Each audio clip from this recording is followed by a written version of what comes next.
What is up, guys? Wraec is here with, well, another live stream. Third one in a row. Still feels very strange. Just gotta do the start here. Welcome, Friedrichs. Now with the B badge, I see Solus here, Wraith, Fanto, Colin, Ace, Jazay, Mr. Frost, Akmal, Monkey, and Mark here as well. Happy to see you guys. Just going to share the stream to the Discord. Well, to Discord I already did. Now, just going to abuse my Wraec follower role to post it to IHD as well. So we get some people here and can enjoy the stream with a few more viewers. Wonderful. Wonderful. We have some good stuff to do. Maybe for the slow part, let's open the 3 guild coupons I bought today. Maybe yesterday we were unlucky. Maybe today we get a pink one. Would be kind of wonderful. Though I don't have high hopes for that. Got a red one, 40. Pretty nice. Can't complain. And again, so not really too much happening there. We are going to do, we got the 4-star. We are going to do the Scarai rerolls in a sec. 5 hammers for that, so not too much there as well. And then 500 Aspen Awakenings, quite hyped for that. Matthias, good afternoon to you as well. Pekka, Depressed, Gnome Krantz, Death Fighter, Senku, and Zay. And Gabba Viking here as well. That will be a wonderful stream. I can feel it. Today we are going to have some more luck. I didn't really have too much luck up until now. The calculation yesterday, by the way. I made the statistic, and for yesterday's summons, we were indeed quite lucky. We were a fair bit over average. So, despite us not really high rolling, given we didn't really summon any B+, you can see like the statistic is pretty much ending at B tier. There's nothing beyond that. So we're still looking for that first B+, which I'm pretty sure we're going to get today. But really, let's be honest, like we're not waiting for a B+. We're hoping for beyond that, for A- and above. So that's really what we're looking for. I'm still a bit surprised, like how little or how small the amount of C- really is that we summoned. Only 33 yet. That's not really a whole lot. I said like I would use the C- for Soul Gathering and would retire the C mainly because I thought we would already have so many C- that would impair the amount of contract story I get back from retiring. Now I see we could have sacrificed the C as well, but never mind, we're going for that C-. It's going to be good. So let's start off with those Scarai rerolls. Let's see what we can get there. Black Angel, I did indeed not summon that myself. We bought that from the auction house yesterday. 39,999 starry gems. Main idea, obviously, to retire it at a given point, maybe towards the end of this gala. Till then, we have a Scarai to play around with, some fun with. I'm thinking about really making him 10 stuff or some Flame Shrine damage, maybe. Could be interesting. But first of all, we need to go for a little reroll. I spent more dust, by the way, than I should. We got this crit damage, crit attack stone, which is quite nice because it actually lifts our crit to 62%, which now means we get the advantage of Hunter's Focus. But control immunity damage reduction, Divine Block, that's not really doing it for us. So 5 hammers, what are we looking for? We're looking for Giant Killer, obviously. Giant Killer is the main thing. Anything beyond that is just the bonus cherry on top. So we're just looking for Giant Killer. Usually within 5 rolls, it is very possible on an S tier to get Giant Killer. Sometimes doesn't happen. But then again, we might spend just another 5 hammers. Not if I get Giant Killer today, but if we don't get Giant Killer, I'll spend another 5 hammers and we will see what this Scarai can do in its true potential. So let's take a look at those rolls. Let's hope for some Giant Killer. Honestly, I'm a bit afraid that we get like this really insane roll, like Giant Killer, Defier, Hunter's Focus with some 4th damage perk, and then my ATD gets jealous of the Scarai. Might just happen, we will see. First roll. Giant Killer, thank you. Okay, we got Giant Killer. We also got Faction Rule. Okay, I didn't really think about that, but it's actually not a bad perk. Like, Faction Rule is not bad. It's a Scarai after all. Gives us the faction advantage, but I think, don't we have that in Sealand anyway? No, we don't have that in Sealand. So, like, That's actually pretty good. Like, reduced dot receive doesn't help us. Control immunity is decent, I guess. We are using the last fire mask, but Faction Rule Giant Killer is actually a good combination. Actually not bad at all. Today I'm feeling big high roll. Ah, yeah, so do I. I bought an A Aspen, A plus Aspen yesterday, 7.4k attack, GK Defiant, 30 precision, good buy or no? 42k for an A plus Aspen and definitely a good buy. They were way more expensive, like I think a few weeks ago still. Hey Wraec, thanks for all the awesome summon videos over the last few days. Love the excitement, hope you get some high rolls. I hope so too. Thanks man for the nice comment. So let's do those last 4 rolls. Let's see if we can get anything better. We got the Fire Ship Crusher freeze immunity skill damage. Oh, like freeze immunity. We get frozen in SL. Like that would be huge, honestly.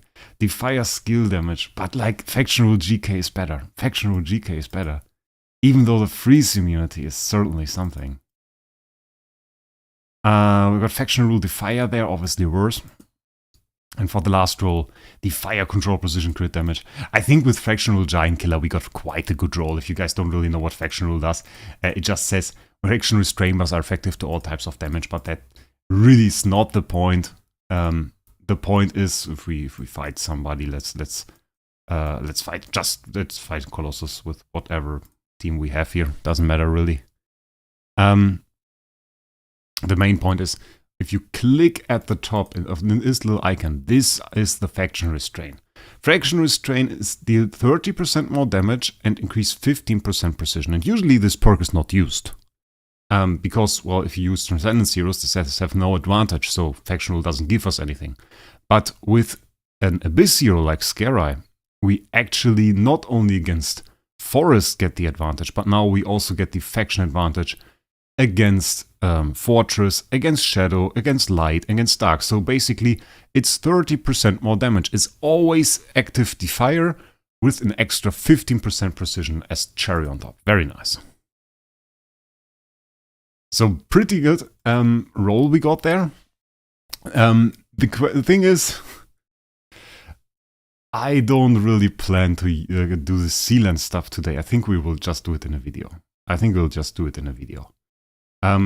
do a Scarai video later. For now, I think we're going to do the 500 Aspen summons because this is going to take like 3 hours. Quite a bit of time. As you can see, we have 457 of those chests. We are going to select Aspen now, and we're going to do them in 2 badges, each 250 each. And there they are, 12,000 Aspen shards. 12k. Have you ever seen that? Oh, that's insane. 12k Aspen shards. Oh my god, I gotta take a screenshot of that, sorry. Gotta take a screenshot because that's insane. That's like really insane. Okay, let's go to the back. 12,500 Aspen shards. Are we going to summon 250 Aspens? X 250. Oh god, that's insane. That's insane. 250. Okay. And what we're going to do now is we're going to summon Aspens. Not there, here. And the only heroes we have are 5-star Aspens. So it's going to be now 5-star Aspen summons for the next 3 hours. So let's go. You guys can like tell me, chat, do you think we are going to summon an A- or above? Keep in mind we didn't even summon a B+ yet. Do you think we can get an A- or above? I will take this moment. Much better quality video than yesterday. Like, I don't think the quality yesterday was bad, mate. I think we had the same quality as always. Check again. You can check it on my channel in the video. That is what I streamed. I don't think it was particularly bad. It's the same setup. Confuses me a bit. No. Maybe an A+, no. No A-, no. I hope so, though. Definitely B+. I think the B+ is going to happen. The B+ is going to happen. All the 4-star armor. Oh yeah, insane. That's actually true. And the thing is, I don't even have a lot of armor. Gabba Viking, I hope so too. I hope we get an S. B+, 250 Aspens, not 12k. It's 12k shards. A- with B+ attack. Still worth a bunch of starry, I guess. Still worth a bunch of starry, so I guess was still quite alright. A plus Aspen with an S on attack. Surprisingly little value. Like, you would think that this is insane, was like pretty much a little bit to uprise to an B plus, to an A plus, but then again, A plus Aspen, it's like 45k. I take 45k. If I summon an S Aspen, I would use it myself, so that's another thing.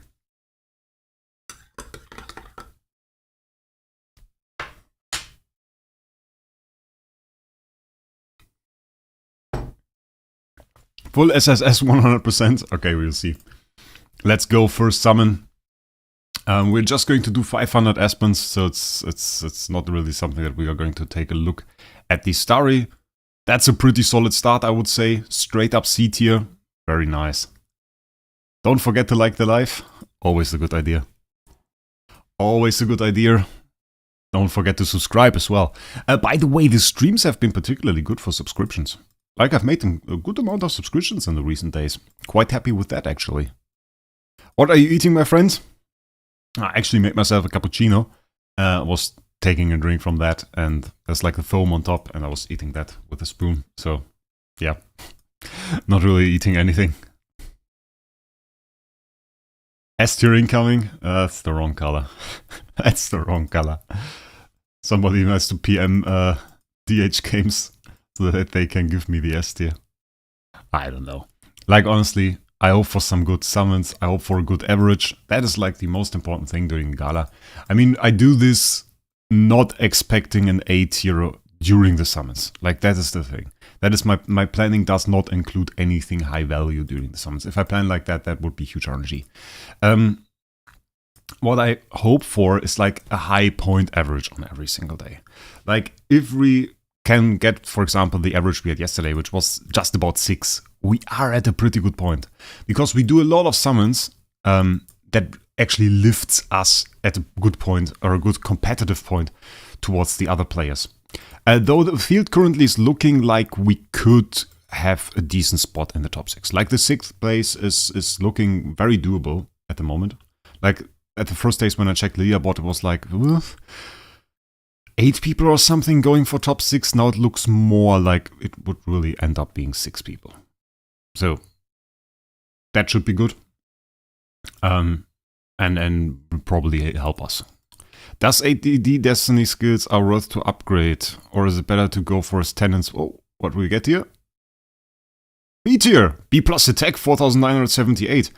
Is that worth selling? Anybody know if that has good value? Like 4978 attack doesn't seem bad at all, actually. Looks pretty good. I think they can sell for a decent amount with such high attack. Might be... Is it more than retiring value? Like, would you think this sells over 600? Oh. I think we keep it for now. I think we keep it for now. That's definitely our most valuable summon, I think. Could sell over 600, I think. I'm not quite sure about the B values. But like, I think if you want an Aspen, okay tenant, yes, but for some people... I mean, it's a good, decent price. You don't have to write 2,400 on it. We can write 700 or something, or it's good. Pretty good, like 800, I think. Nope, no, yes, might. Easy over 600, definitely no. Very good, that's like 900. Okay, a lot of uncertainty here in chat. But the question was, does ATD skills are worth or upgrade, or is it better to go for tenants with the Destiny upgrades? The Destiny upgrades, you want the Destiny upgrades on your main damage dealer because you get Divine Power. I have a tutorial on Destiny Transition. You want to check that out because that will give you all of the information, and I mainly would recommend you look into the part about Divine Power. Because that will explain you that concept, and Divine Power is the most important concept of the Destiny Transition things. Like, all of these shiny skills aside, we're getting like a 150% damage buff with it, and that's the most insane thing.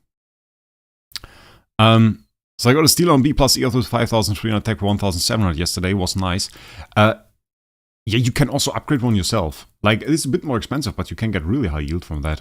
Like, really high attack. Made a tutorial on that as well. I think it's for members though. You want S or SS Stone for the Gala event? S Stone. Like, the cheapest possible S Stone. While still being safe from dropping to place 7. But we will do the summoning strategy anyway.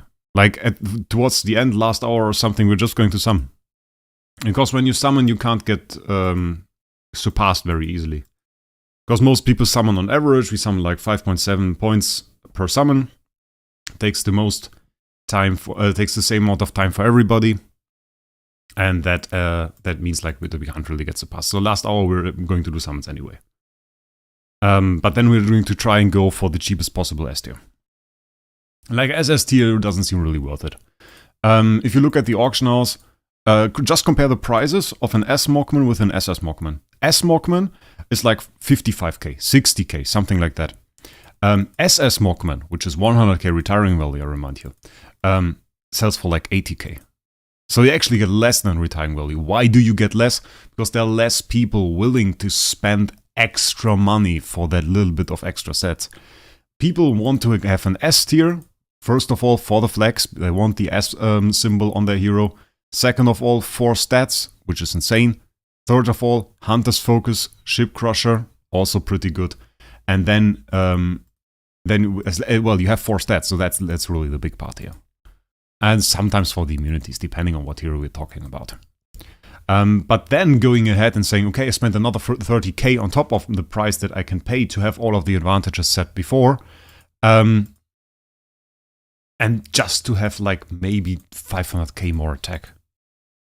Well, then they say, okay, but I also need I need Tenants. You can take Tenants, get a 500k attack. Or I need another damage dealer, and they buy you can literally go and buy a DTV, an A- or A tier DTV for 30k. Like, and they rather do that. Obviously, you rather do that. So the amount of people really going for an SS tier are rather limited. And even in terms of whale, it's like, I think there are more people that would go for SS. No, I think that's a stretch, saying that more people would go for an SSS tier than for an SS tier. SS is just not very common. No, not very popular. Oh, come on, B+. B tier, again.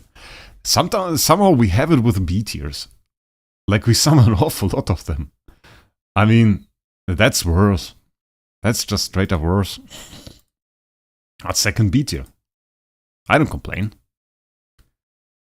But I'm still waiting for the B+. Like, we have to summon a B+ at some point. Then again, I don't really complain if we don't summon a B+, and we just go straight to S tier. That would be rather nice.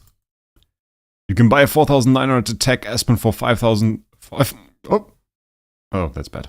For 525 in the auction house.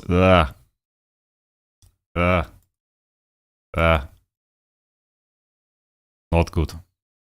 But yes, if that's right, that's not good. Then we are going to retire. Because we just won 600. We only ever sell if we can get more money than the retiring value. We will use the story for summons anyway. So if it's less than 600, we don't go for it. If it's more than 600, then we go for it. 1070 more points or something for 6th place. Yeah, but yet see, the thing, and the reason I said that was, place 6 has quite slowed down quite a lot in his pace. He should have been way ahead of us by now. And he isn't. He's in our point reach, in the expected amount of points that we will do today. I expect we will be 2,000 points ahead of him by the end of today. So that's the thing. Outside Gala you can sell for more than 600? Ah, that's a question. Do we go for that? Yeah, Wayne's Soul Power goes boom is like the thing is I wanted to use my C- for Soul Power. And we summoned like 33 or something. So not really a whole lot. When it first dropped I bought like 250 copies. And now we summon 33? It's nothing. This is really nothing. Again, that's C tier. We summon more C tiers than C-, which is good for Starry, I guess. But not good for Soul Power. Yeah, 500 Aspen is insane. It's really insane. It's really insane. Rank 7 we should be. And we will be rank 6 soon. But we can do more than 600 Aspens. Like, maybe not today. Maybe we'll keep them for tomorrow. Because today I think we do 500 and then we're done with it. But we will have like 100 chests. We will have easily 100 chests, so no, maybe not tomorrow. I don't know when I will do the next stream, because I have to work tomorrow. That's the thing.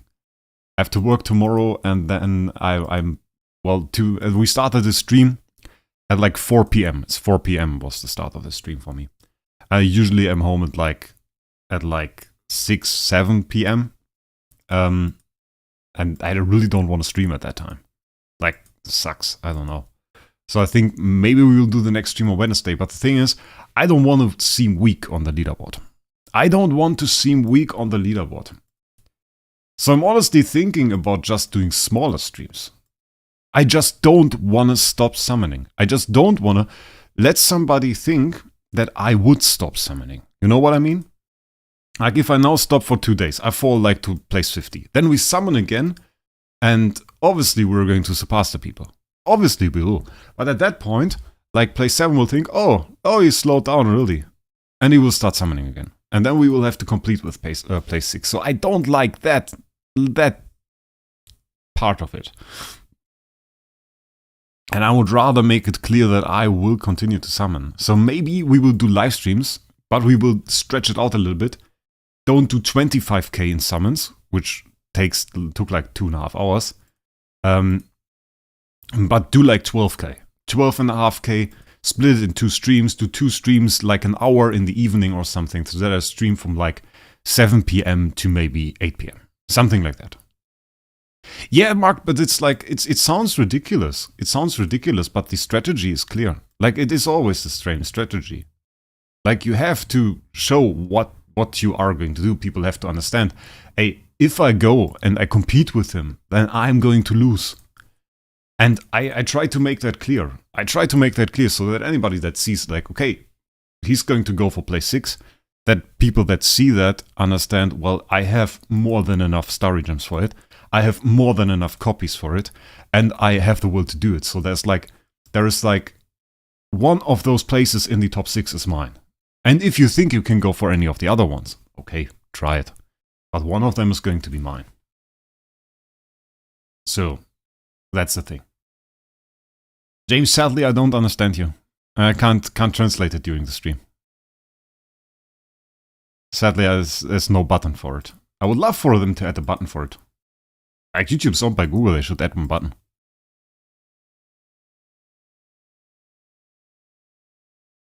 Stream during a work break? I mean, I could stream from a phone. I'm allowed to stream from a phone. But like, yeah, that doesn't really work. It doesn't really work out. I could definitely stream on Wednesday. Would be possible. But maybe I will go for those 1 hour in the evening streams. Maybe we do that.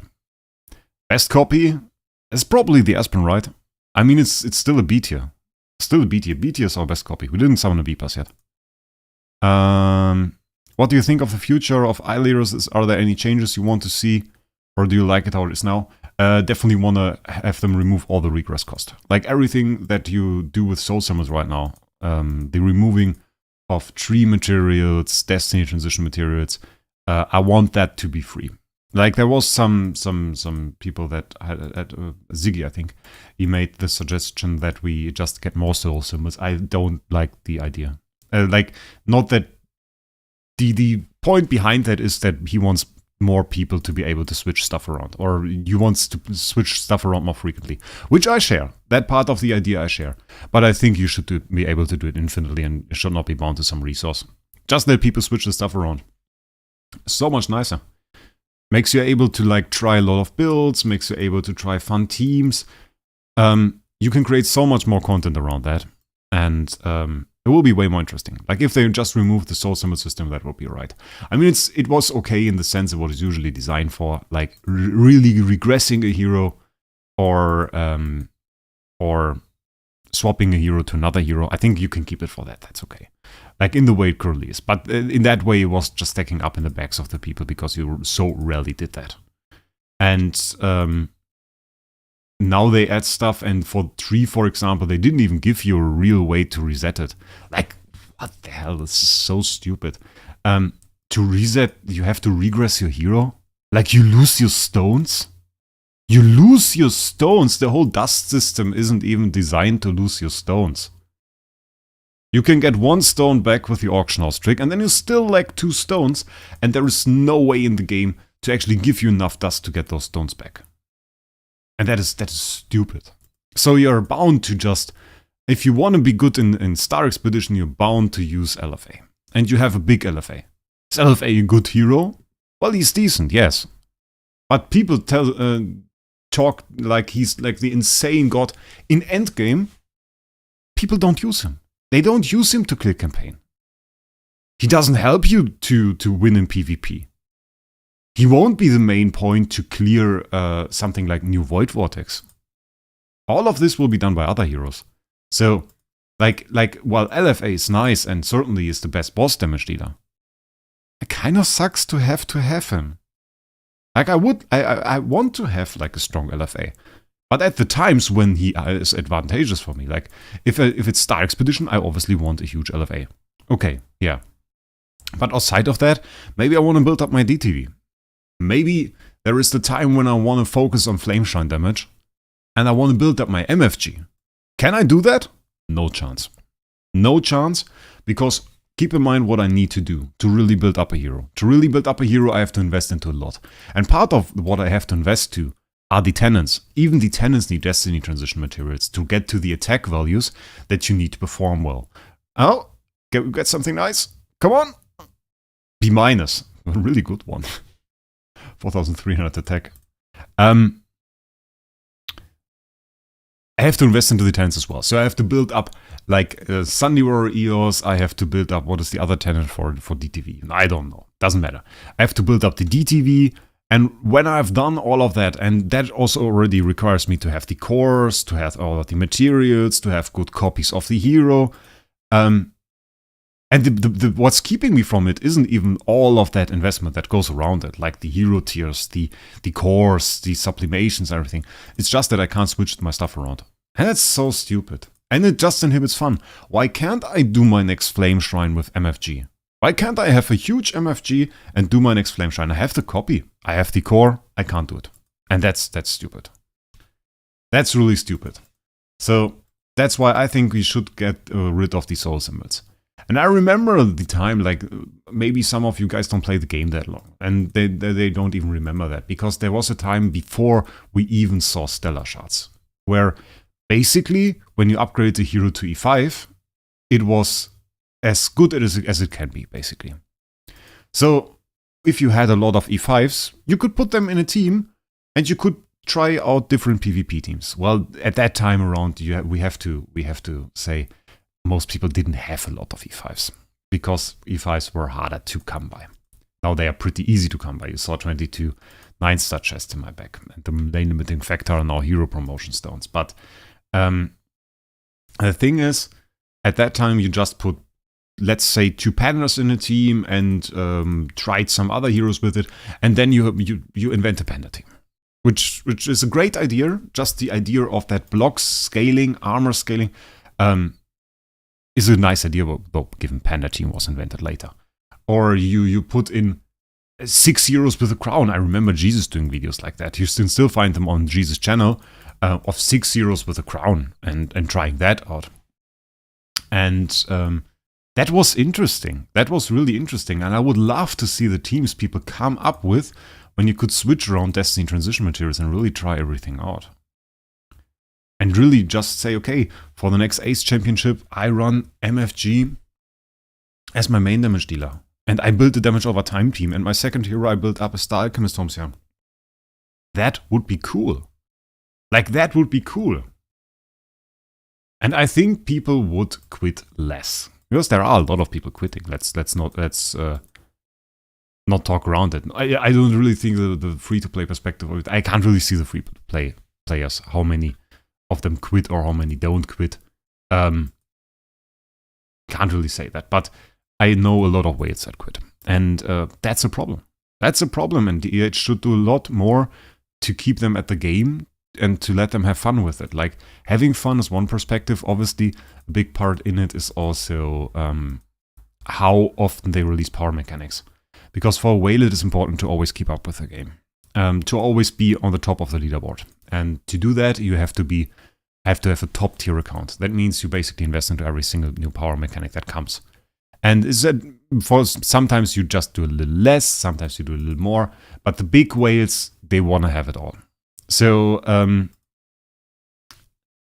if they introduce a new power mechanic, a whale feels forced to spend on it. If he feels like he can't really spend on it, he doesn't want to fall down from his place. So before he gets weak and is considered like a weak player, whales tend to quit. So you actually force whales to make a decision every time you make a power mechanic. That's an awful lot of speed for C+. Every time you release a power mechanic, you force player whales to either go for it or quit. And there is, I think the biggest part of them decides for one of those two things.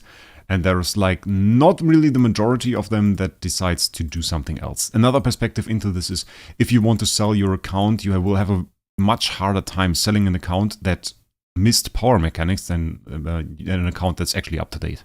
Because people want to buy the strongest accounts out there. They don't want to buy second grade accounts, I would call them. Like the accounts that now have Divine Power 5 heroes. They want people that now have Divine Power 7 heroes. So yeah, that's the thing. Can you show top 1 right now for Awaken? Now we will continue summoning. Almost 8.6. Where's my luck in this summoning session? Or is luck in this summoning session? Yeah, I don't know. Usually on Amazon we would have summoned like 4 B+ or something. Can we have do you understand how many B+ we summoned on Amazon? We summoned like 5 or 6 or something. Like insanity. We didn't even remotely do that many summons. Though I think at some point we had more summons on my Amazon account than on my main. Which is interesting. C-, very nice. Chat giving me luck. Okay, come on. Let's see. Faster is better? That's true. Which event will be worth to spend money? Black Friday, Christmas, or New Year basis on the other times? Most of the time, Black Friday had some good cards that you could buy. Not really like the huge investment stuff. And not really the stuff that gave you a lot of stuff. Oh, come on. Oh, what's that? That's ugly.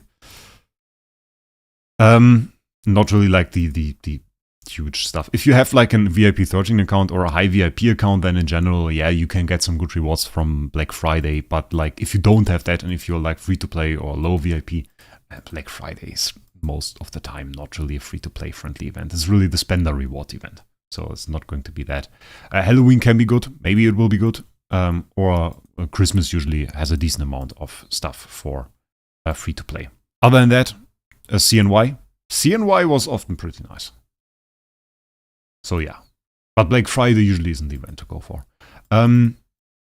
Actually, last year during Black Friday, I made a video about the rewards from last Black Friday and the rewards I was expecting for the next Black Friday. If you find that, you can check that out. Because interestingly enough, by the way, that video was mostly right. Like in that video, I pretty much predicted the rewards from the next Black Friday. So that was pretty cool. But the thing is, like, you usually get your rewards for VIP. And then you get the rewards. Well, obviously, it's the same every single year. They bring out a new frame, which is a power creep to the last one. And they want players to spend for it. Usually make it rather cheap if you already have the last frame. But then put some top tier rewards at the end of it. So everywhere still spends for the full price. It's mostly one of the most expensive events during the year. 286 viewers! That's nice. Very good. From where are you, Wraec? I am from Germany, mate. I am from Germany.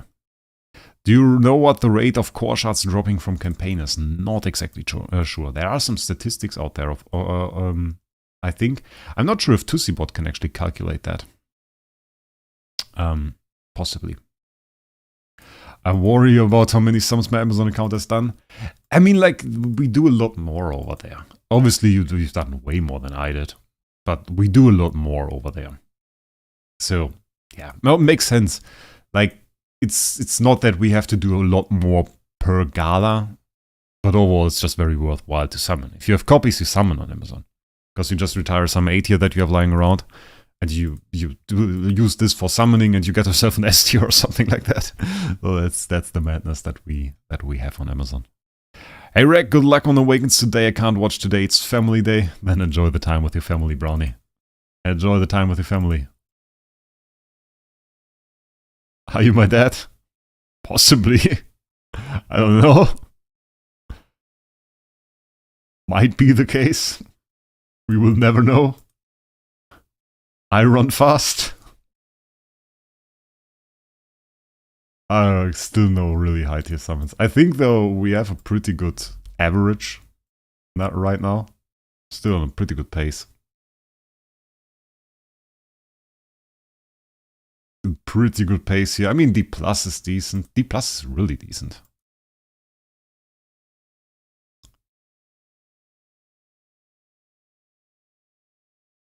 What? Any A tiers in the 3 days made we're not even at a B+.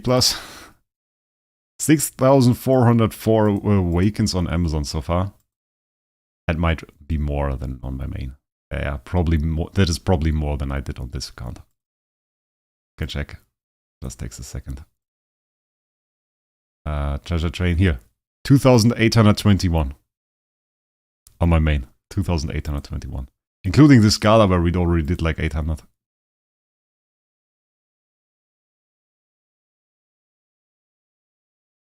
How much do you spend monthly on idle euros? It varies a lot.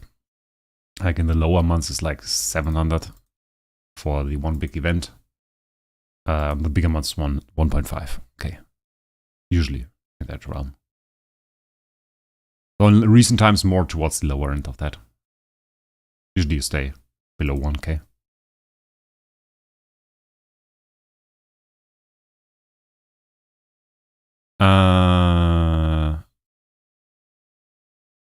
I mean, for Soul, the main account thing is a little bit over. He had a lot of main accounts. He had more than one.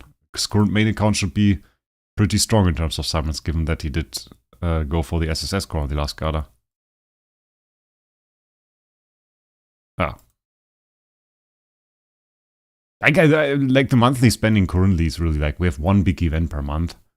And if you don't really spend on the other events, which I don't really feel forced to, like there's usually one event where I spend 100 euro or something on, maybe some VIP event or something. And other than that, like I go for the main event and that's it. I watched the stream from 30 minutes ago. Yeah, that can happen on YouTube, but it's also a pretty good feature. Like that you can go back in the stream at any given time. That you just can scroll back. If you missed something 10 seconds ago or want to watch it again, you can do so. Which is pretty nice. Khan, welcome to the stream. Yeah, I'm pretty fine, mate. I'm pretty fine. Feeling pretty good. Sunday. I'll work tomorrow. It's a little bit horrible. Because I had the week off. And after a week of vacation, going back to work. It's a bit difficult. I was going to do a Holmes Young account, but yesterday I got a B tier Vesa. So do I switch Holmes Young for Vesa? I mean, if you are going for a Holmes Young main account, you're not really going for the optimal play, aren't you? Like it's more that you want to have Holmes Young. So does it really matter that you summon a B Vesa? Not really, doesn't it? It's not really, doesn't really change the idea of it. If you want to do Vesa, do Vesa. If you want to do Holmes Young, do Holmes Young. If you want to do the optimal way, well, then look up a guide on Idle Heroes discussion, because there are people found pretty optimal ways.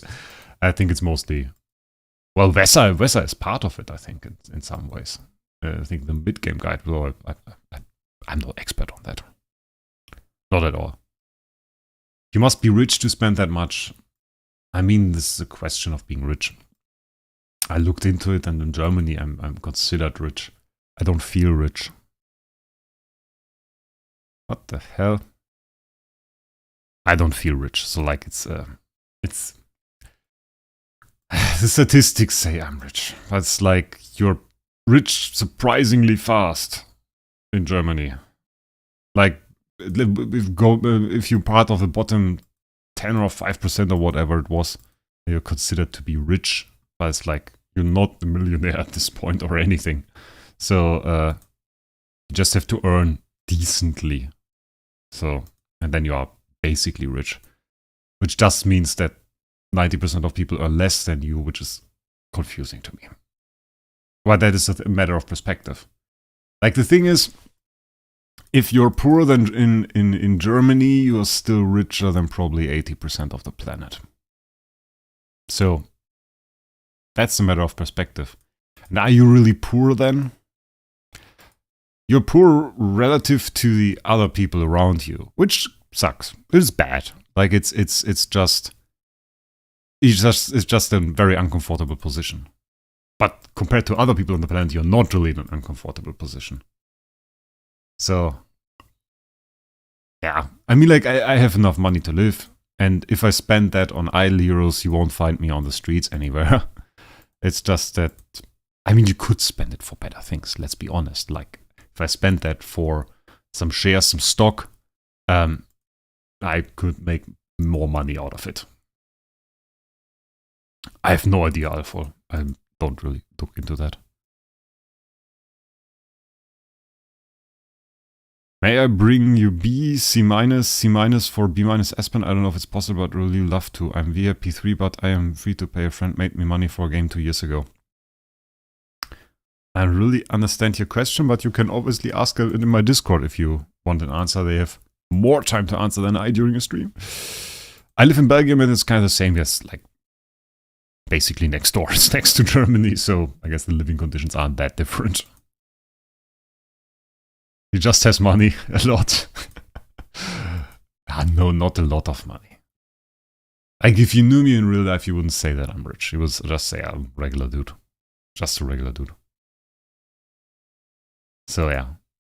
I think it's the same for a lot of countries in this area.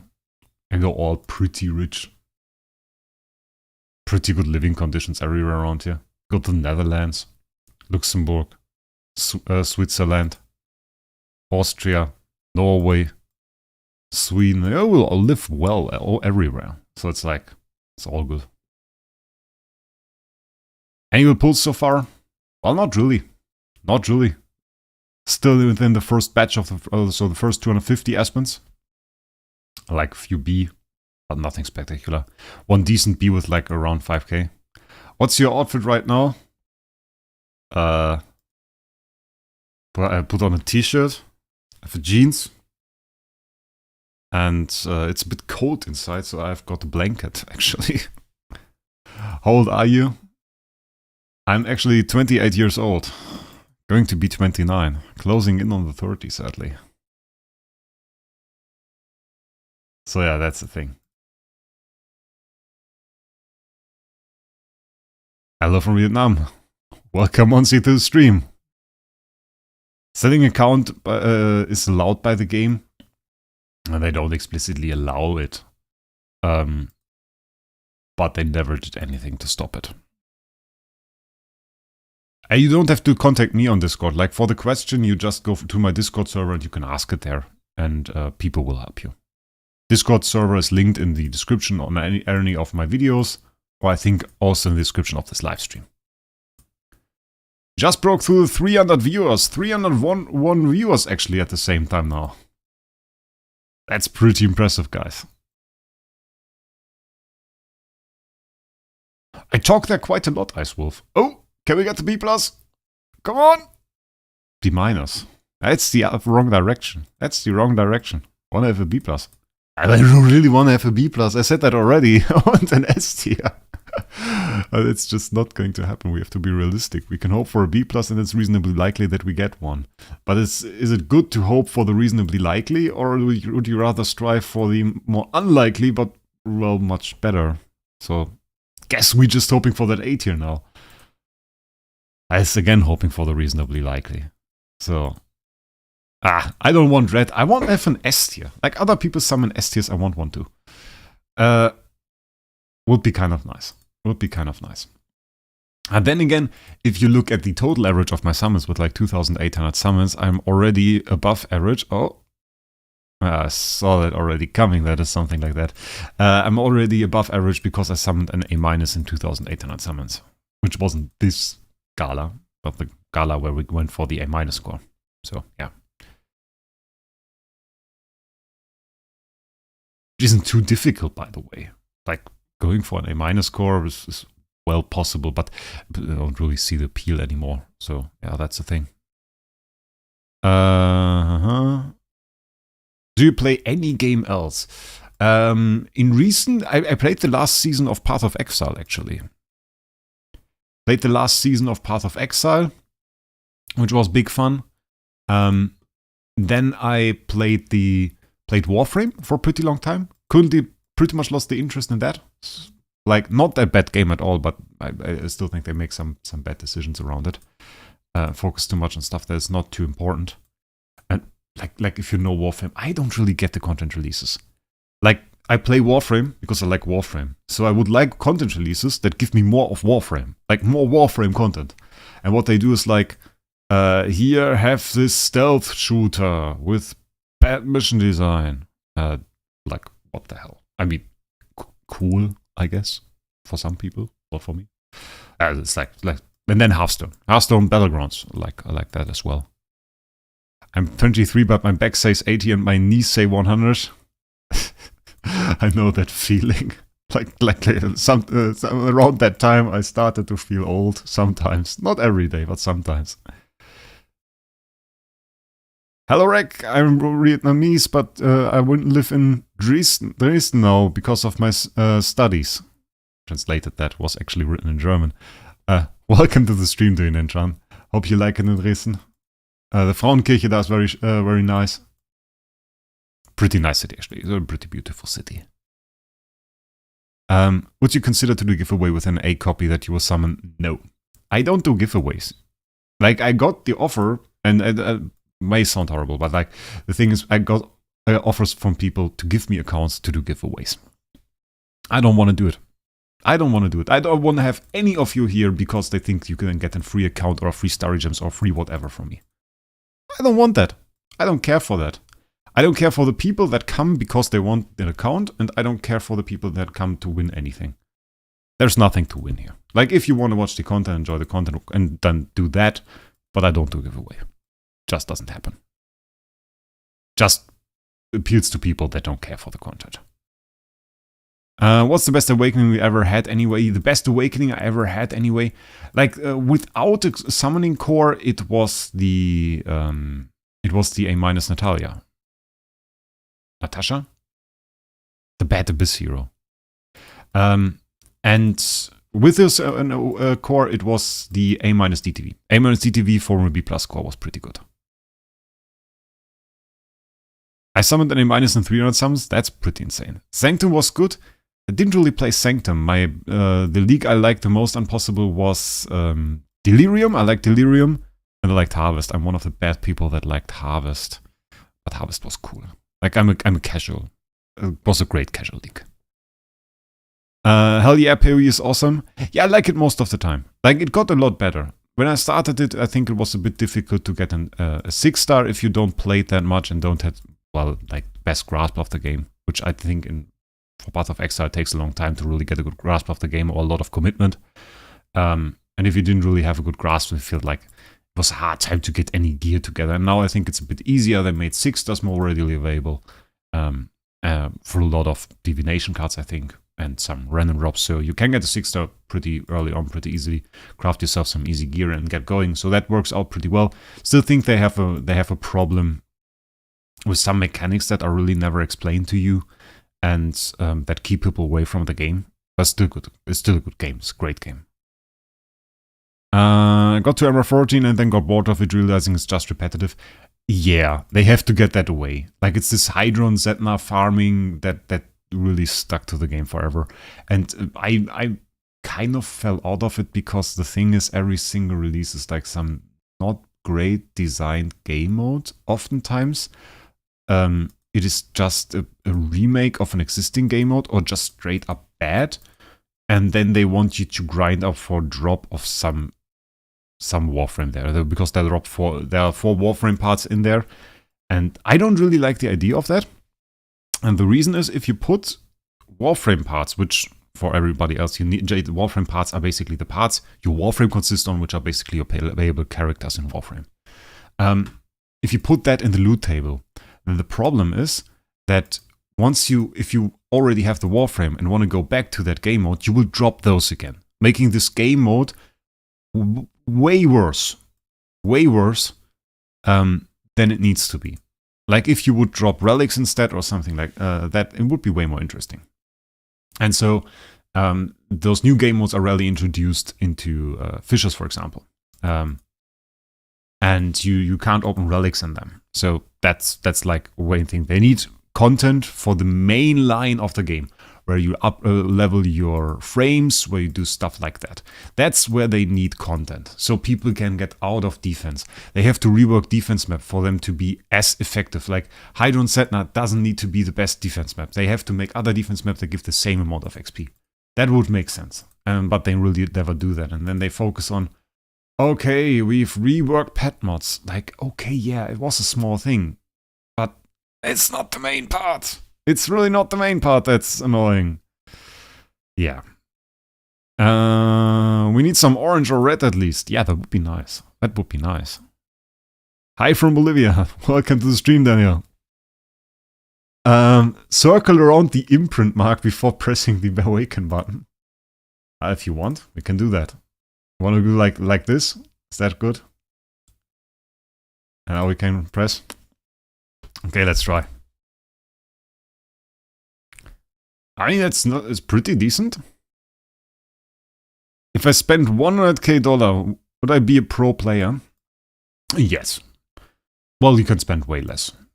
The thing is, for like 20k, you get one of the best accounts in the game, one of the top tier accounts. And at that point, you buy stuff with copies. If you buy accounts with copies.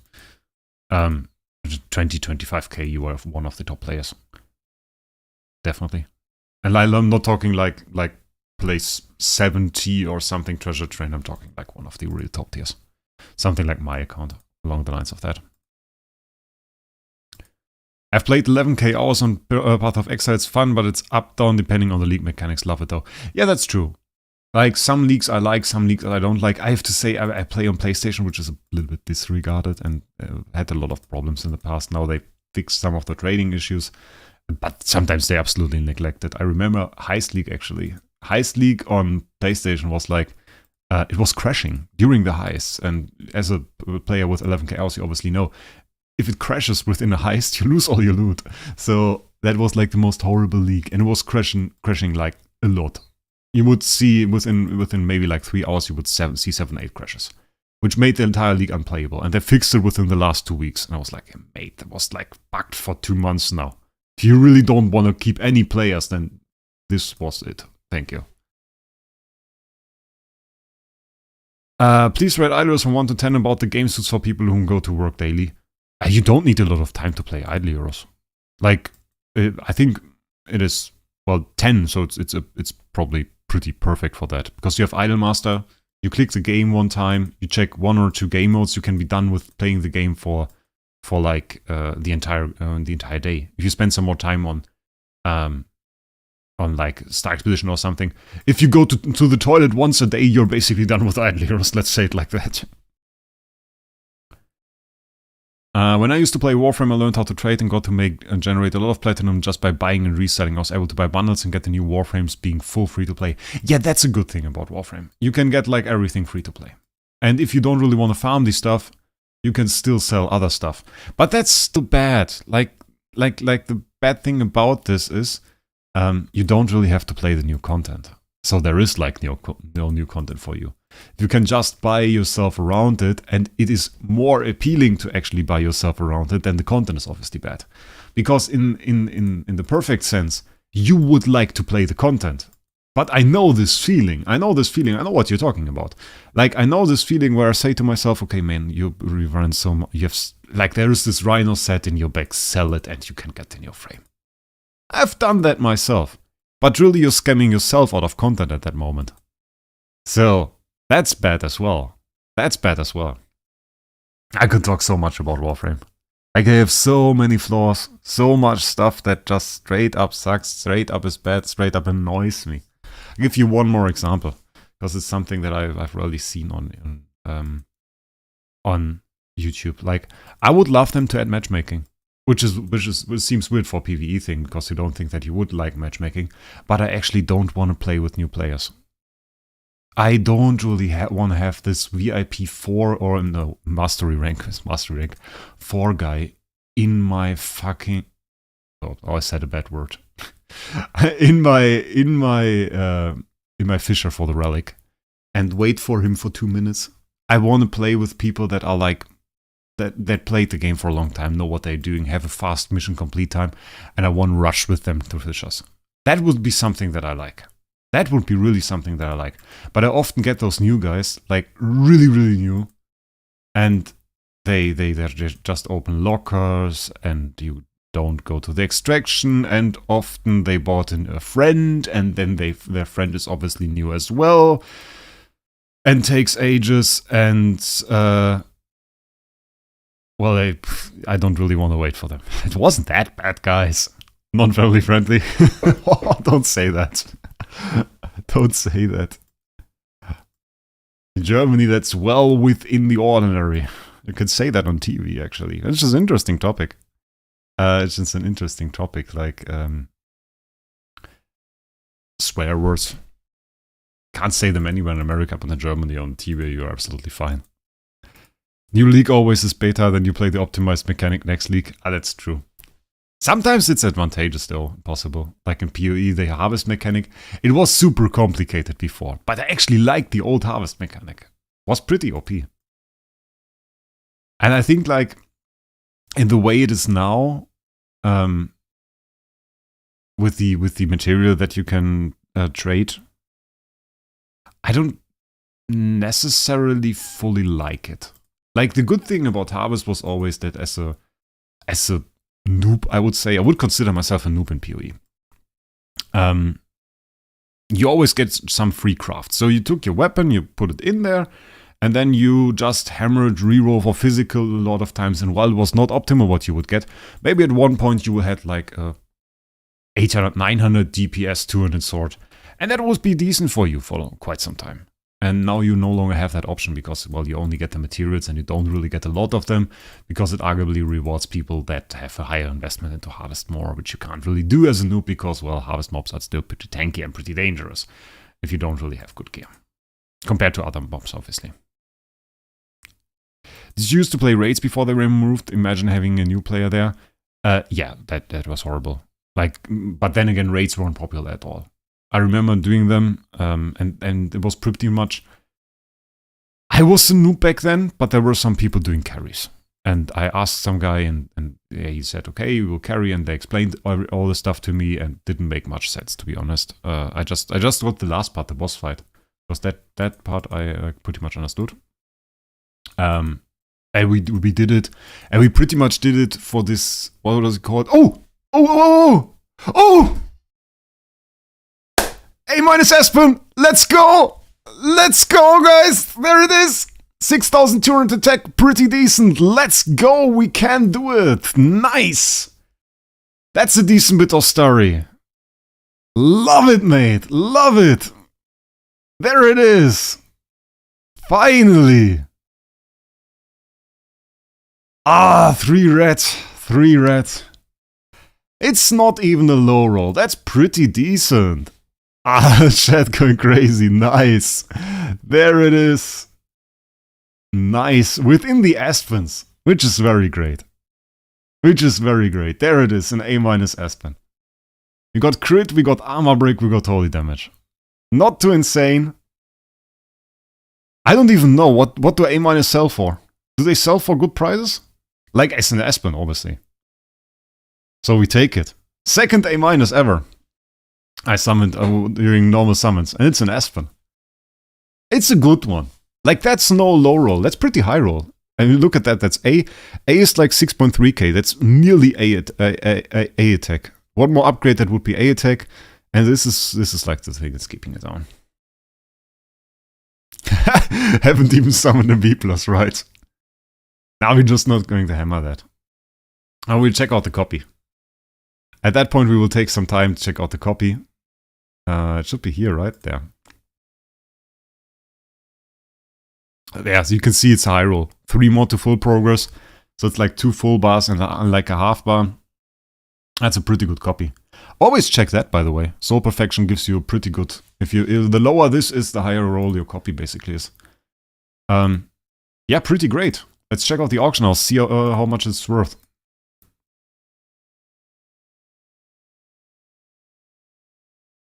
Let's check out the Aspens.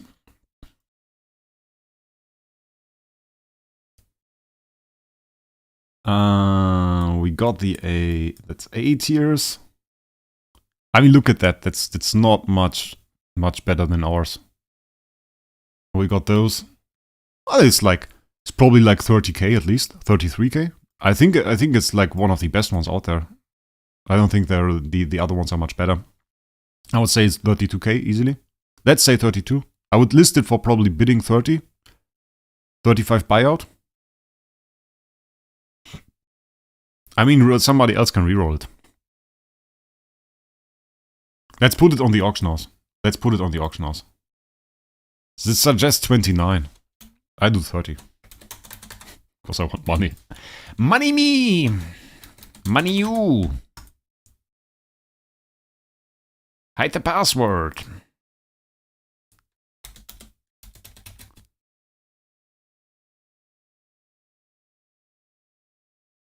Easy money! Hammer first or sell as is? Oh, we sell as is. We sell as is. Okay. We are not done with the first two. Okay, we're nearly done with the first 250. Let's go. Next one. Can we get back to back? Imagine back to back A Aspen. Ah, okay. I saw it. Is the password just dots? I don't know if it pops up for a small amount of time. I don't risk stuff with passwords. With passwords, I never risk stuff. Ah, insane. 26 and 28k, 30 to 40k. Ah, okay, you guys swap prices. Sorry, I was like looking away. 35k, 30 to 40k-ish. I would say it's 30 to 35k, depending. Like 30k is the upper realm. It's the upper realm. And I think people will generally tend to pay a little bit less for it because the HP is A tier, which is weird. Like if the HP was A-, people would probably look at it and see it for being a better copy. But the HP being A tier just gives a weird vibe, I think. In my opinion. Maybe I'm weird, but it just lets it seem worse. But like the attack is actually really high. It's as high as you can get for A-. 6.3k would have been A tier. So if you want to, you can enhance it. You can throw a copy on there, some B plus or something like that, or an A- that you have in your back. And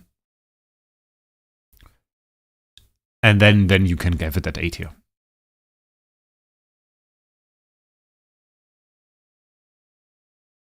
Oh, we do no discounts. We need money. Money! Kind of crazy how Wraec gets 2 A tiers today. I get 2 A tiers today. I think I get another one. I mean, like, we got one within the first 250. Might get the second one, but like, let's be real. We did 800 summons before. We did 800 summons before. Didn't get any. So, like, it's the thing. Buy more C- for Soul Gathering? Maybe. Maybe. But I think doing Gala we will get a lot more. I still have to retire. Oh my god, we will have 250 Aspens in that bag. Bloody hell. Oh, that will take forever to retire. Oh god, that's insane. But easy A- Aspen. Very nice. Good roll. Looks nice. No B plus attack or some stupid stuff like that. I'm pretty sure we can sell it. I'm pretty sure we can sell it. And it makes this actually a little bit cheaper. Makes this a little bit cheaper. Probably gives us like a quarter of the money back. It's good. It's like really good. Think you will earn SS? Like the thing is, if we get an S-core, there is the chance that we high roll. But the chance is super slim. I think the chance to get like an SS is like 1% or something. It's like really insane. People think it's so close. If you have an S core, you can summon an SS. Nah, you can't. Really, it won't happen. I have never seen an S or above core high roll in terms of rolling a higher tier than it is. The higher the core tier, the lower the chances actually for it to be in higher tier. So I think an A- has a more than decent chance to, or a better chance to actually roll something higher than S core. I think that was the case. So yeah.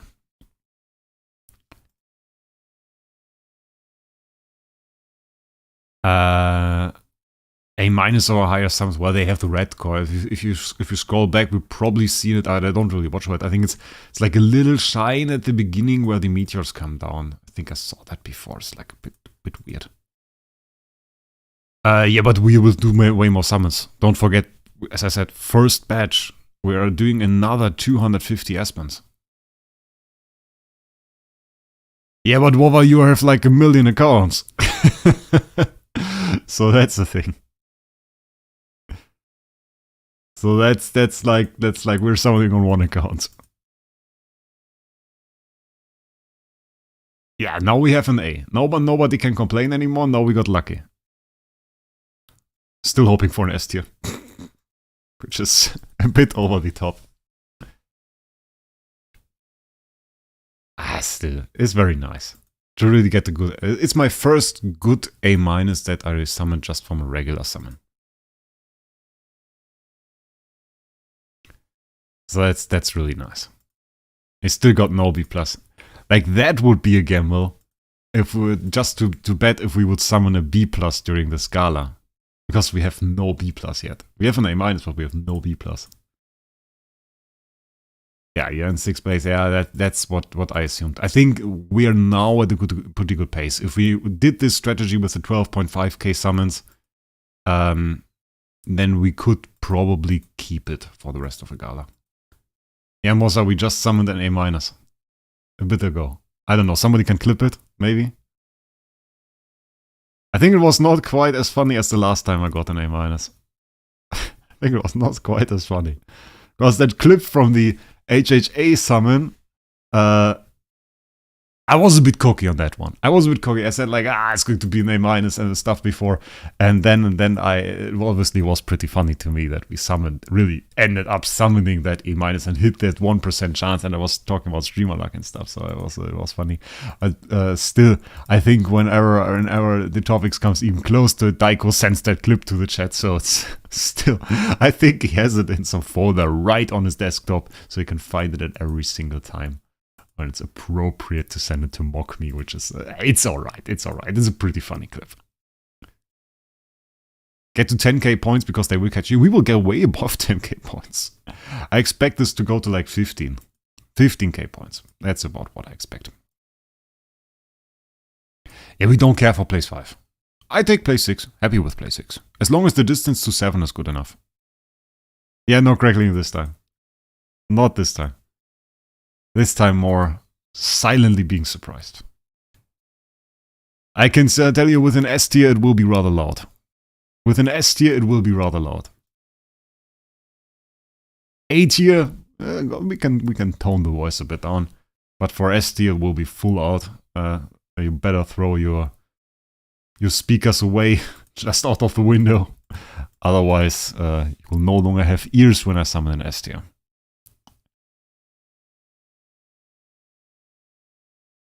So that's pretty nice. UN 7, 100 points different. That's not a lot. It's not a lot. How you send the message, we will do more summons. We will do 250 more Aspens after those. Like, when we go to the end of those, which we'll nearly reach, we have summoned 250, and then we will do another 250. Heart attack if you summon an S tier Aspen, yeah, probably for everybody watching the stream, because you will hear my voice, it will be very loud, and then you will be quite shocked. So yeah, that's the thing. Didn't even take a screenshot of the Aspen. Bloody hell. Doesn't matter. Doesn't matter, it's now on the auction house. Let's try my stream door down just in case. I mean, the probability that we will summon one is like very low. It's very low. So, all likelihood, your stream volume can be just can we just fit to my voice? I don't think it's even, if I scream into this microphone, it will cap out at one point. So it's like, it's not that it will send all of the volume over to you. And even then, your speakers will cap it out at one point. So it's like, I can't scream at you through your speakers, which would be fun though. Which would be fun. So, yeah. Nah, face reveal, we don't do that, Baba. We don't do that. It's like, it makes no sense for me. Makes no sense for me. There's someone with SS Aspen on S1059. Yeah, I know some whales on the newer servers. Some of them are really insane. Scream at Wraec. That sounds like I should make you pay for it. Somebody write Wraec's A- Aspen. It will sell eventually. Like, we don't need it right now. It's not like I need the starry gems to do this Scala. I'm happy to get it later. And we get starry gems for it, obviously, which is another thing. Oh, well, I didn't really factor that in. It pays for more than actually. If it just sells for buyout 35k, we get an extra 25% on top of that. Because we get starry gems back, so it's like 43k, something like that. Maybe a third, about a third. 8.61k subs. Nice. Nice. Yeah, make sure you have subscribed if you're just watching the stream. Make sure you subscribe to the channel as well. Still important. I mean, like, you'd still see the videos without it, but still important for me, for my motivation, really. The rest is decided by the YouTube algorithm. Okay, last two for the first batch. First batch, quite good. I mean, quite good. We got an A-, so what shall I say? Statistic-wise, I think we will look at an over-average thing, not because of the A-. A- doesn't really change the average too much. It's just in terms of contract starry cost, it will be very nice. Though my statistic doesn't really factor that in. Yeah, so that's the thing. Yeah, we now have to do some retiring. It will take a bit. That will take a bit. Because we have 250 copies, obviously, and they all have to go before we can summon new ones. I was like thinking maybe I do it after the stream, but then, well, obviously we don't have the slots to do that. So, yeah. So we now have to retire 250 copies at 6 at a time. We have to do that like 42 times. Well, the C-, obviously, they are going to be foddered. To the Soul Gathering statue. Pretty mid for batch. The batch was pretty much free. Though tomorrow... Well, not tomorrow. I'm not sure about tomorrow. I don't know when the next stream date will be. I'm not sure if I want to do it tomorrow. But maybe I want to do it tomorrow. I kind of want to do it tomorrow. Maybe like 7 p.m. tomorrow. Which would be about in like nearly 2 or in like basically 2 hours. But tomorrow. So 26 hours. Maybe we'll do another live stream then. 12.5k, short live stream for about an hour. That's something we could do. And then just do that every day. Just stream every day for the entire week. I don't want to take a break. Like, taking a break seems like weakness. I don't want to show weakness. Wraec strong. Wraec do summons. Wraec not weak.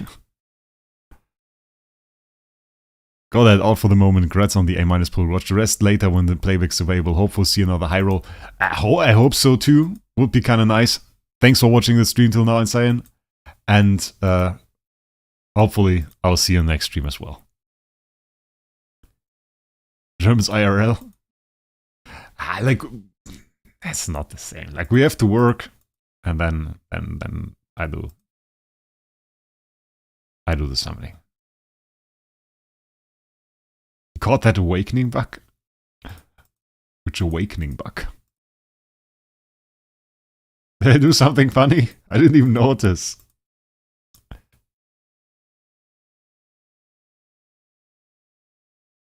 I didn't even notice I did something funny.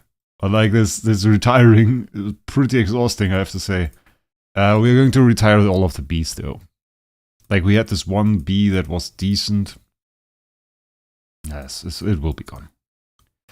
They just retire? No, I didn't. Okay. I just want to make sure I don't retire the C-. I want to retire everything till C- though. Yeah, we can just filter for D+. Okay, we got none. Then we do Soul Gathering now. Disassemble. C-. Yes, yes, yes, yes, yes, yes, yes. Disassemble. Nice. You can practice your listening skills. Well, if it serves for that, then that's alright as well. Obviously all gonna go on the Scarai. Where else? And then we can probably smart disassemble the rest. Keep going, I was sitting on the computer, I want to be here for another hour and a half. You're probably going to need that much, yeah. Like an hour, I guess. Bit more, 250 copies. Would take a bit. Okay, all of the B- there. Back to 62k to B. Okay, 63k fits pretty much with halfway. Now we have slots again. So we have like 640, which is nice. And then we have all of those chests, which should be like 50 probably. 76, okay, that's completely wrong. But that's okay. And then we summon another 250 Aspen. Bam, another 12k. We celebrated that last time, not going to celebrate it again. And then we have all of those chests that we gain from now summoning those 250, which should be again around 75 probably. Which should then again be enough for us to have some decent summons tomorrow. We will have chests tomorrow and probably the day after. And we will have a lot in general. Solid A Aspen with A+ in attack. That's insane. Okay, second batch, maybe another 8 here, we will see.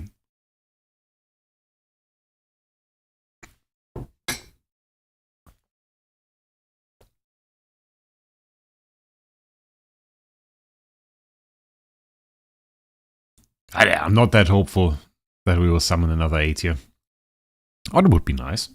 Would be nice. At least I'm happy that we summoned it during the Aspens. Like not yesterday or the day before where we prepared for this day. But during those Aspens. That's the 253rd kill cop. 253rd out of 500 that we are going to summon. And, well, let's see how much we get. Well, we got an A- already, so it's like pretty much insane. How many A did you get? We got one single A- yet. No B+, everything other B and below. So pretty much good high roll. A good high roll. I'm pretty happy with the copy. High roll A- is probably very good, very easy to sell. Good value. Pretty nice. What are the chances of getting an SSS Aspen copy? Oh, very low. Very, very low. I think it was like 1 in 10,000 summons is usually an A. So it's like already pretty rare. 0.0015% for S and above. Yeah. So yeah, we can factor that in. Pretty low. When did you got an A-? I don't know if anybody made a clip out of it. Not quite sure. Somebody made a clip out of it. Post it to the Discord. You can clip it with the YouTube clip function as well. Oh, there's a clip. Nah. Man got warned. Josh got warned. Oh, we can't have that. Infractions. Josh got warned for posting the clip. Gotta remove that. Bam, removed. No infractions. So there is a clip. Josh, and I removed your warning, Josh, because the bot gave you a warning. Now you have no warning anymore. Can't have the warning. The bot warned somebody for posting a clip. Ha! Wova posted even a picture. Nice. Oh wait, it's not mine. Is it mine? Oh, that's mine. Is it mine? It's mine. Yeah, it's mine. Nice. Yeah, it's like Josh used the YouTube clip function, so you can watch the stream at the exact moment. Pretty good.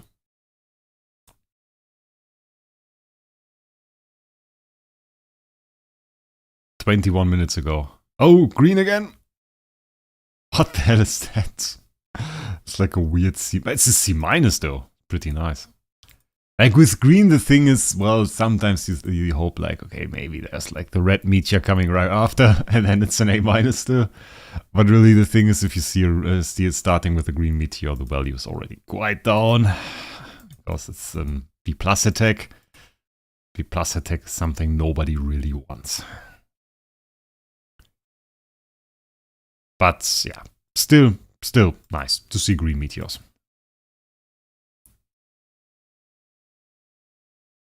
Tix lover. Not really me. Really. Well, Tix is alright. 65,000 awakenings. Okay. I didn't.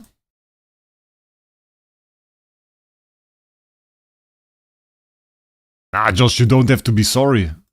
Like, you did the right thing. The bot was mean to you. Oh, lagging. I hope the game doesn't crash.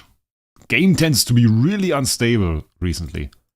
Like, when I click anything, it starts to lag. Like, not during the stream, the summoning still procs pretty decently. But usually if I try to select a hero for any team or anything, it's like horrible. But now I'm actually look at chat more than at the stream. Like at the beginning of the Aspens, I actually nearly missed a B copy because of that. Because I was just looking at chat. And chat frequency was pretty high today. Like especially at the beginning. Like now it's a bit lower obviously. The longer the stream goes, the less people view. Always have the peak at the beginning. But it's alright. Between Aspen and Mockman, who's better in campaign? Mockman.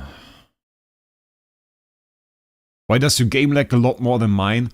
Well, obviously on a phone it lags less. It works a bit better because those emulators, they have a bit limited power. And obviously we are streaming from a PC, running an emulator. It lags a bit more.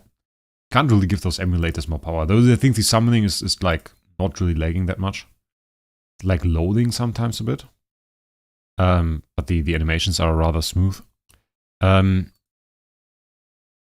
other than that, the like setting a hero in a team or something, that lags on my phone as well. Like there's nothing you can do against that. And PvP fights lag as well. It's just the programming of the game. If you have a lot of effects, if you have a lot of Destiny transitioned heroes, if you have a lot of treasure train buffs and stuff like that, the game starts to become a bit overwhelmed. Starts to become a bit overwhelmed, and then those problems start existing. What did you study? I studied public law. I have a Bachelor of Laws. Well, actually, my master's degree is in public management. It's like government stuff, actually. It's pretty alright. Quite interesting. A lot of things to do, actually, in those areas. Well, it's a quite interesting thing to study, and you can actually use it, which is nice. It's not just purely something that I study because it interests me. It's mostly I studied some as a tool to earn money, to have a decent job, and to have an interesting job, which I think is rather important. I know some people that studied something like that, which you can't really earn money, which I think like people always say like, oh, it's horrible, you shouldn't do that. But then the thing is, in Germany you can study for free. So if you have something that you care for and that you have an interest in, and maybe you want to do some science stuff in that or write about it and learn about this topic, I think it's good to study that, because not every single scientific field out there is necessarily monetizable or well monetizable. Do you say that? Yeah, I think so. But still is a cultural value to study it. Like if you study theater, well, okay, maybe you can make something, but a lot of people won't. But still, you can put effort into the field and have an impact. And I think that's good as well. And we don't need like 1,000 people studying economics. Like, we need a lot of those, obviously, yeah. But, like, we don't need an infinite amount. Do you work for Illyros? No, I don't work for Illyros. Oh, green one. Another green one. Another green one. B tier. Once again, control immunity offset, though. Crit damage reduction. That's a pretty decent copy. Like, if you wanted to use that as a main, that would be a pretty nice roll. Control immunity offset is what you want to see. Crit damage reduction is decent as well. So why not? Nice. I want to come in Germany for a bachelorette in IT. It's a good idea. There's some pretty decent universities here for that. Netherlands are also rather nice. Like, that's something that I recommended to a few people. Just going to Netherlands for a study, to study. Like, especially if you're living in the US. Honestly, like, if you're living in the USA and want to study, don't do it. Come to the Netherlands. Most of the university are at least as good as the ones in America. And you can study for free. And they even offer the courses in English.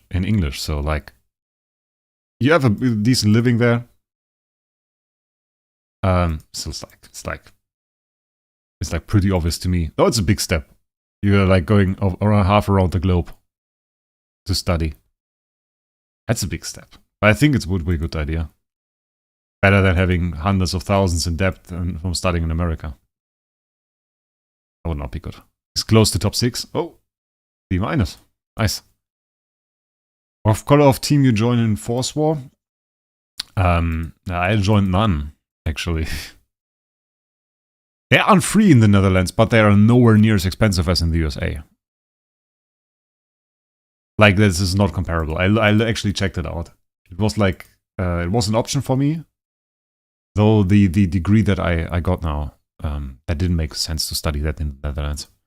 But the cost of it was alright in the Netherlands. At least now, I don't know what it's now, but back when I looked at it, was quite alright. And I knew the university I looked at also offered the courses in English, and I mean, like, if you're from Germany, you're pretty close to the language of the Netherlands. But I still considered studying it in English. Now I obviously went to a German university. And my studies weren't free, actually. I got paid for the bachelor, and I had to pay for my master. But I didn't go in depth for it. Because I earned more during the bachelor than I spent on the master. So it was alright. Was alright. And I could write it off for my taxes in full, which is also quite good. So yeah. When will you summon a B+? I'm fine never summoning a B+. I'm fine never summoning a B+, just having my A-, maybe summoning another A-. Oh, then it's alright if you never summon a B+. And I know, I feel the game is saving it up. Because, well, in the next 2 days, we are going to summon some high tier copies. We also have some TBB copies, stuff like that, and yeah. Cost is around 1 to 1.2k euro a year. Yeah, so the thing is, you can study, you can have like a job, or you can take out a credit, and even if you take a credit to like cover your entire living expenses, and if you don't live on the biggest foot, and then this 1.2k euro plus living expenses for like a flat that you maybe share with 1 or 2 people that you like, then it's quite alright. And you're living in the Netherlands, which is cool. Maybe you're living in a cool city there, can do some party, have a good time. And I think that's quite nice. I think it's a better option. But the step is, of course, you have to go away from your family. You have to take a big step over the ocean, come to the Netherlands. And I think that's like, that's you have to be quite brave to do that. You have to be very brave to do that. Because there will be problems, obviously.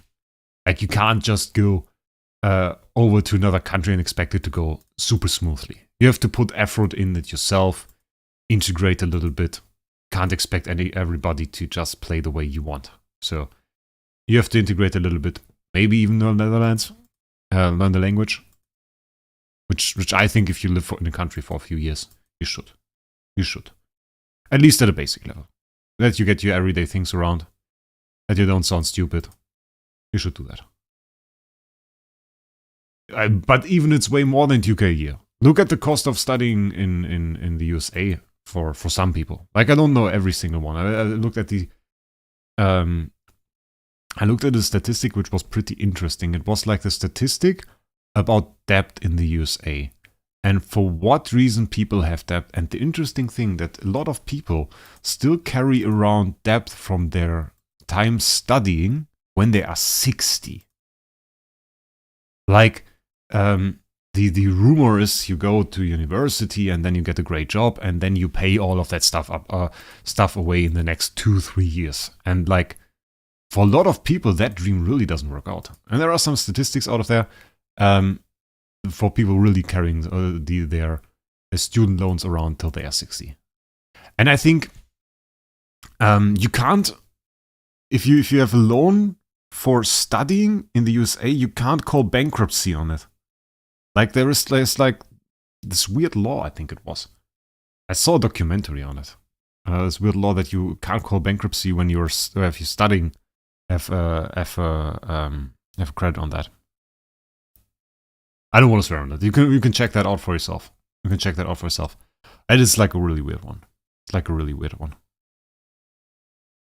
I think like things are not perfect here in Germany either. Like some fields, if you want to study medicine, for example, then you will have a hard time finding a place to study because a lot of those actually require you to have pretty good grades in school. Well, we need a lot of more doctors, and maybe some people would be good doctors while having maybe not the best grades. Would still be alright. But still, I think studying for free does a lot for community as well. Like encouraging people to study no matter how wealthy your parents are. I think that can give you a big advantage in life and can make you able to really go from being poor to having a decent life, having a great job, or having a good job at least, and having a good life in general.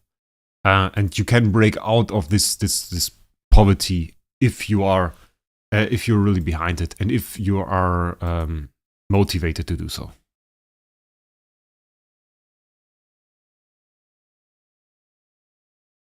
The most stacked iOS whale is selling their account. Interesting.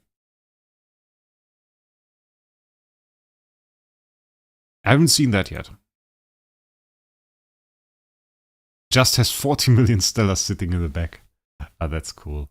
Like I never really whaled on course. Never really whaled on course at all. Didn't do that. It wasn't something I like. It was not that I didn't want to. It was just that at that time it wasn't really a whale.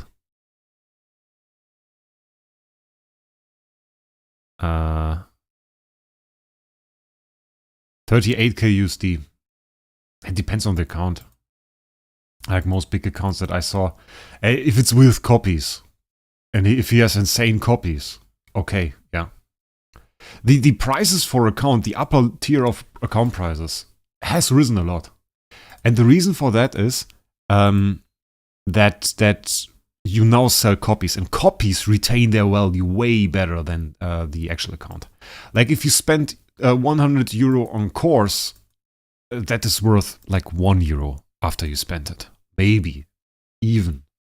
And most people wouldn't even say, okay, we price out X amount of course into that. They just say, okay, the price is like around that.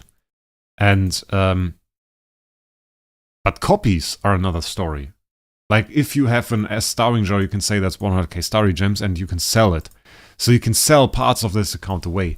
And some people nowadays rather buy an account with all the copies on it. And obviously people rather sell an account with all the copies on it and rather say, okay, I give you a good price for them and give them like 10% off from the likely selling value, or 20% off from the likely selling value, just to not deal with selling it. And then you can see prices like this 38k, 40k USD depending on the copies that are on the account, because you can get a lot of money back. Imagine I have an S tier on the account and we are likely to sell it for 100,000 starry gems. And then I get 95k after taxes, and I could sell this starry. Obviously, I could go ahead and sell those starry gems. And then I would get a pretty decent amount of money back. I would get pretty easily a pretty good amount of money back. How much is that actually? It's like around 2k, right? For the 95k? Bit less than 2k. But that's just money. And obviously you price that in. And suddenly the account is worth 2k more. It's just an example. It's not really 100% calculated. But like suddenly the account is worth 2k more because you price that copy in. And then you give them like 10% off of this copy and it's 1.8k. And even then you could just say, okay, I buy the account with the copies and I take it on myself to sell those copies. And maybe you buy it for 38k then, because you know there are copies on that account worth 25k and you really only care about the account, and then you keep the account. And you have the account for 13k. You basically got 5k or got 5k discount by just selling the copy yourself. So yeah, that's the thing. So prices with copies can go up a lot, but the thing is obviously if you have to find somebody that pays 38k. And yeah, you might be right on that nobody will buy it for 38k just because nobody wants to spend 38k. But it's not necessarily that the account isn't worth that. It's just that you won't find somebody that wants to spend for it. And what then happens, of course, is the guy has to sell his copies to get to a lower price without copies, because then it's easier to sell. Which is stupid but makes sense. People rather spend 10k on an account than they spend 38k, even if value-wise the buy at 38k would have more revenue in turn for them. So, yeah. That's the thing. Okay, you sent me a screenshot. Yeah, it's an insane account.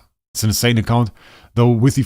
Okay, it's... Okay, I just saw that there are like 5 E5 years in there, and I thought, okay, it's not that much. Sorry if it just goes till there. But like, yeah. It even has like 67x there. And okay, the account has an SS core and an A+ core in the back. Like, in the back. That's insane. He just has an SS core in the back. And an A+ core. Bunch of materials. We have 26 million Crystal of Transcendence there as well. 954 cores, 62 spheres, 11 million stellar. Even some sublimation mats. I like S-tier Aspen. We have an S-TBB. S-tier TBB. Super rare, super expensive.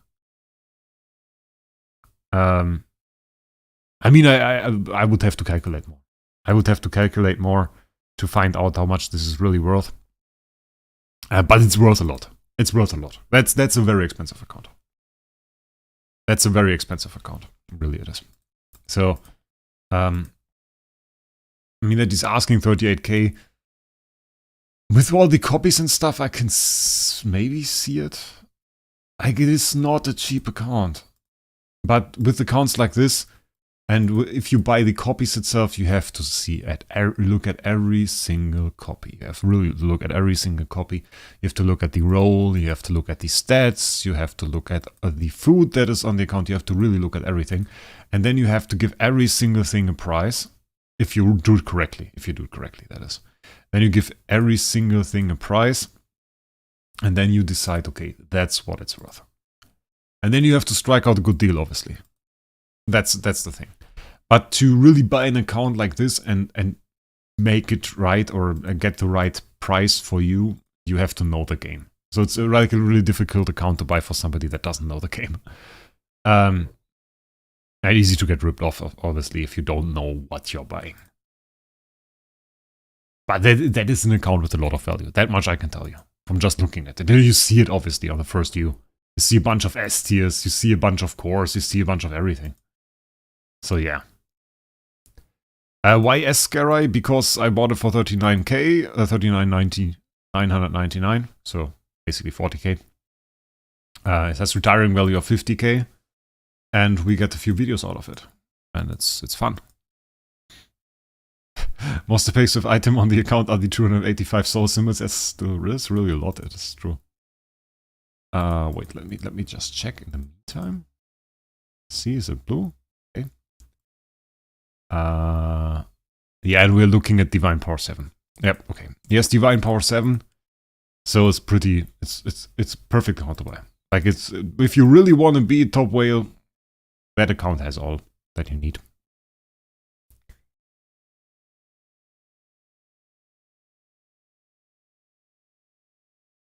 So that's the thing. Stop being so unlucky.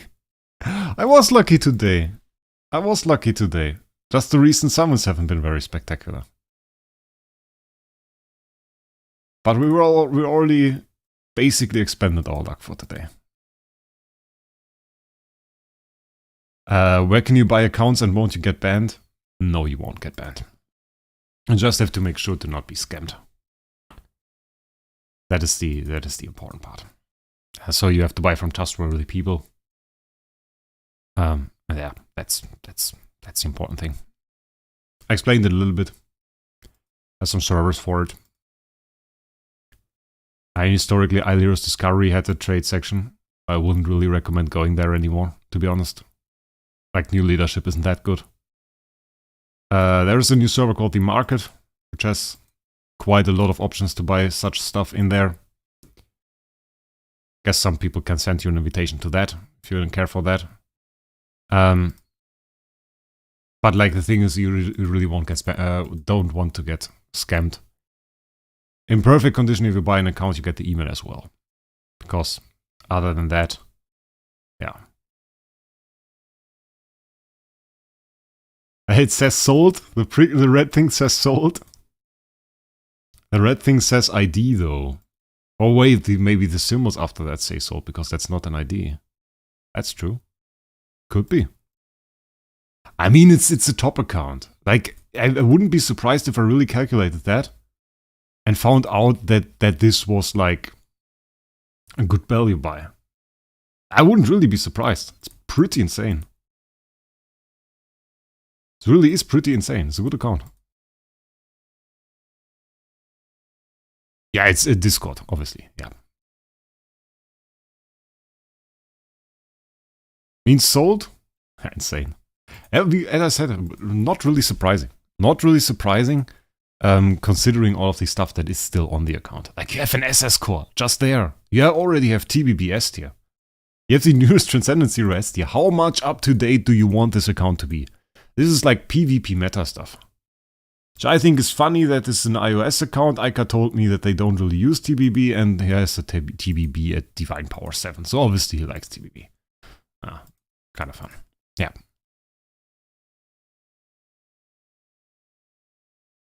"2 AM, I'm head to bed. Good luck, mate. Thanks for sticking around." Yeah, 62 spheres and 11 million extra Stella in the back. Yeah, he has definitely enough Stella if he wants to. So that's pretty insane. I wonder if he still has copies and chests and stuff on the account, because obviously he did a lot of Gala, or at least he saved the spheres from it. And the cores from it. I'm pretty curious. I mean, like, he bought an S tier TBB while having the SS core in his bag. Interesting that he didn't use it for that. But I guess, like, the thing is, he probably had the opportunity to buy the STBB, and, well, if you have the opportunity to buy the hero, you obviously don't use the core. So that's the thing.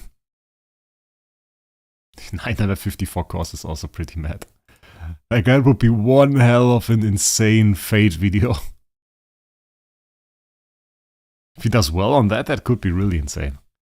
Like, I don't know, guys. Is it just me, or is our luck really expanded? Because it feels like that. It feels like our average dropped harshly after we had the A-tier summon. Not really anything good anymore. Not even those B tiers we used to summon. We summoned a lot of B tiers at the beginning. Now there's no green anymore. I don't see green. Ah, Minokolo, I know how you feel. It's my last day of vacation today as well. So tomorrow I have to work. I still have a bit of time though. It's like getting close to 6 PM here in Germany. I can still stay a bit up. All right, I just came so far. What's the highest T you get from Awakening just now? An A- Aspen. There's a clip on my Discord as well that Josh posted. You can check that out if you want. Some time ago. I don't know how long. But if you scroll up in my Discord in general chat, you will find it. Was pretty cool. And pretty good value. Pretty good roll. Like high roll for A-. Quite nice. But like, yeah, obviously we're looking for further value. Now we get C- again, but like, I'm really looking forward to maybe summoning some more good heroes. I'm kinda hoping for an A- TVB, honestly. This is like, I mean, it's unlikely. Let's be real, it's unlikely. I mean, they can't wipe most of SOK Kronos, so it's clearly not bad. No, the thing was, I was discussing it with Aika, and I said, like, yes, CC teams are insane. CC teams are insane. Like, you can do insane stuff with TVB. She was like, nah, they have, like, block DTV teams. I'm like, I'm beating block DTV teams left and right with my CC team. They get smashed all the time. Like, I was fighting Jesus, and he has like a classic DTV team set up, and I was beating him all the time. Now he switched his team around. He's way stronger now, obviously, and now he's slapping me left and right. But this is another story. I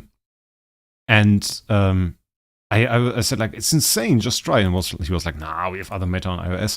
And then I look at it, and I see those accounts, and they are using the same stuff I use. They use, like, TBB. I don't know why they don't yet use Starwing Jora. Like for the double CC, honestly, double CC teams are insane. Double CC teams are insane. Especially because you can fight sustain and you can fight CC. Before CC disputed, it really only matters who's faster. So yeah, that's the thing. But then again, you were beating me because you were faster with the hero. If I set this up the other way around, then you're no longer faster, then you don't beat me anymore. So that's the and my team that I set in IDA you would not have beaten because that had lowest life Fairy King Besser actually. The team that was in friendship battles that was set up there was actually not perfectly set up. That had wrong lowest life. I want to team up by TBB can do versus Jesus in TOC today if he goes in. I would say he goes. Usually he is in TOC. I still died to pings. Yes, pings are insane. Like, honestly, it took me a little bit of work on my team to even survive Jesus pings. Now he set up the team differently, and now he has like this LFA in there, which, like, one ping of that thing does 2 billion damage. Insane. So yeah, with my CC team, like in the competitive stuff I did, IDA and Ace, I didn't lose a single hero. In all Ace fights I did, I was mostly fighting towards the end though, but I fought like 3 or 4 main teams of Utopia. I fought a few teams from, I don't know what the other guild was. I was at least in there 2 other times, so I fought against 3 guilds, was set there, and I fought IDA champion, IDA championship. I got IDA champion, and was set in 3 Ace fights without losing a single hero of my main team. Never did any one of those die. So like the CC teams are pretty insane. They are pretty insane.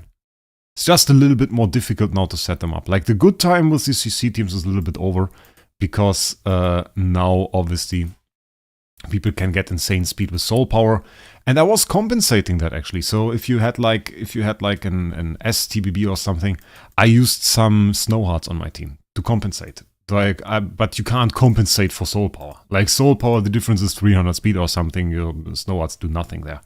So yeah, oh, I got a green meteor again. Time to up our luck again. Honestly, I need some more luck. Anything good yet? We got an A- LFA. Quite nice.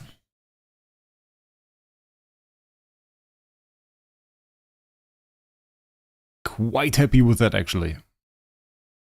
I'm eager to see today's statistic. Like, I mean, it's a little bit false because I calculate only the point value for the LFA and the retiring value, which is a bit low.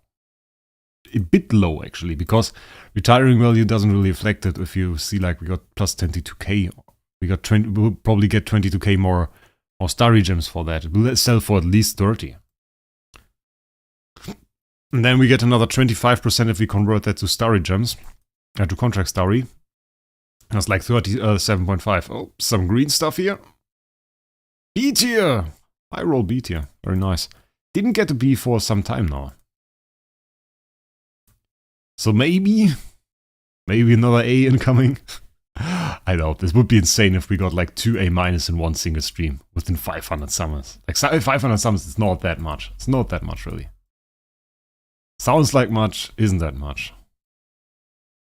At least we get an A- that we can sell in the auction house. Not like the last one. I just retired it. I tried, I wanted to make a video first, and then I looked at it and it was like miserably bad. Miserably bad hero. And it's like one of those heroes you aren't even afraid to face in Void campaign. Like, even if you don't use CC, you are not afraid to face Natalia in Void campaign. Natalia? Natasha, right? Natasha in Void campaign. It's not scary, it's not strong, not at all. Like, it takes lowest life, oh no. Hits it for a bit of damage. What should I do about that? Horrible.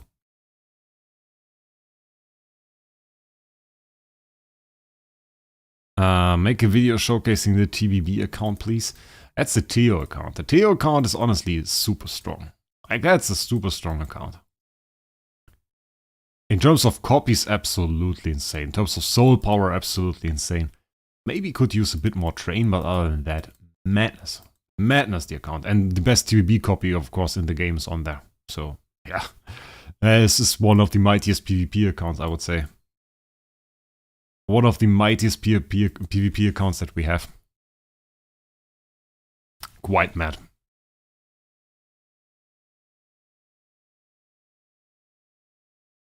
Theo's Souls account. Yes, that's the TVB account he showed. He said that a lot, actually. It's not really a secret. At least I hope. I hope I don't expose any secret. Welcome to the stream, Steven. Good morning to you. Where Artorias account went. The Artorias account is QuakeSeth.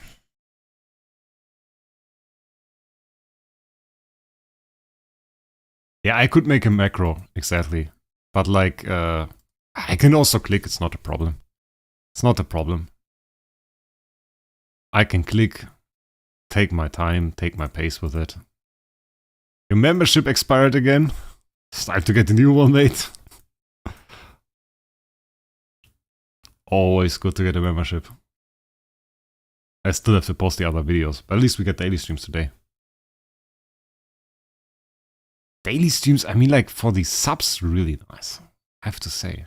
Like, I looked into the statistics and it's, like, way better than videos. Do you want to do this series with subs account train treasure summonings? Do you mean like doing treasure train summonings on other people's account? I rarely do anything on other people's account. Like really only for some guild members. I do a handful of videos. Every time I did that, I don't want it to become really popular to send me account data.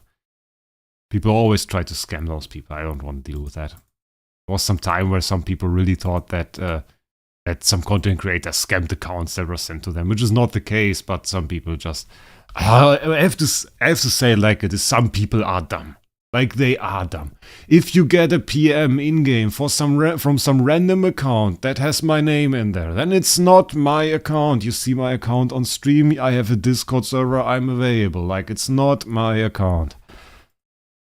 And if you are so dumb and send your account data to there ain't anything that I can do. That's a little bit tiring, to be honest.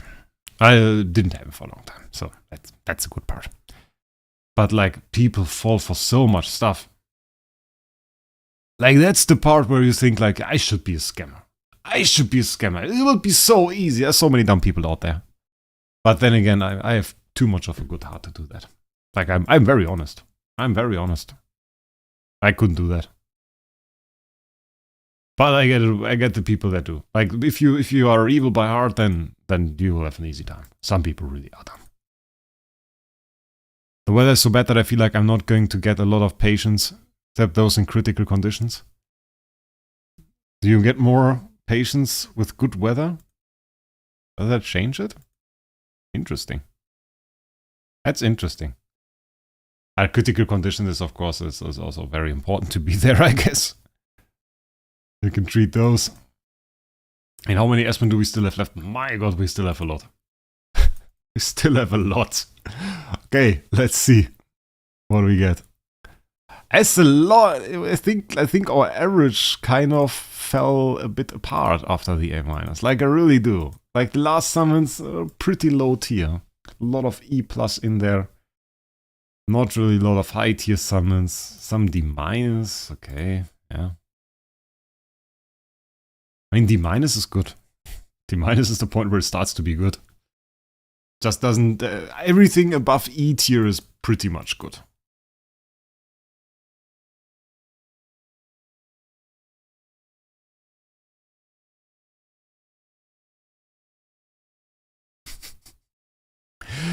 Still, like I did a similar speech yesterday, and some guy wrote, "Oh yeah, your speech compelled me to become an alcoholic."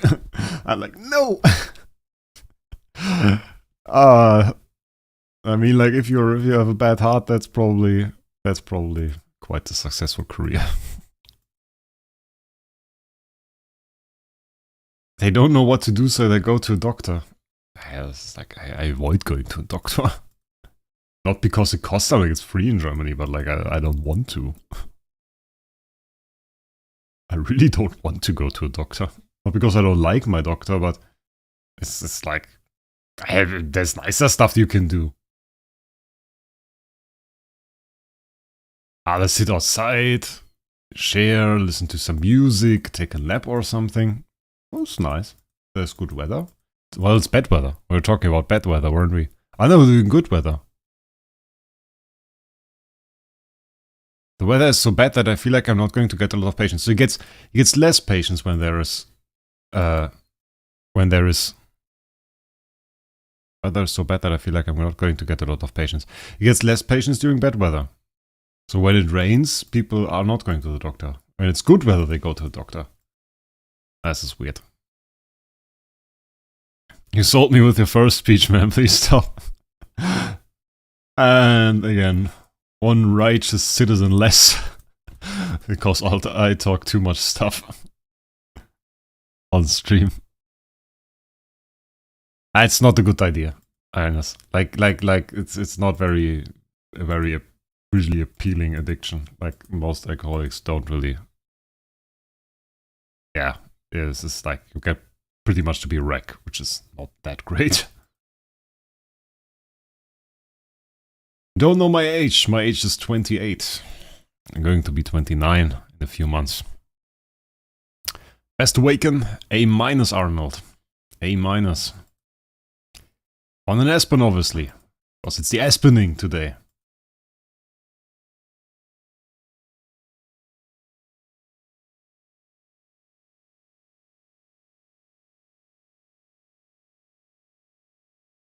I mean, like, it's kind of interesting. Every single summon that we get on the site here today is good, because it will be an Aspen. It's always an Aspen. His speeches are very compelling. I've now become a raging alcoholic that starts scamming as a part-time job. I give you guys a career at least. I have to see the upside of it. Oh, you guys get a career of me, even if it's not a good one. Get more patience the worse doctor you are.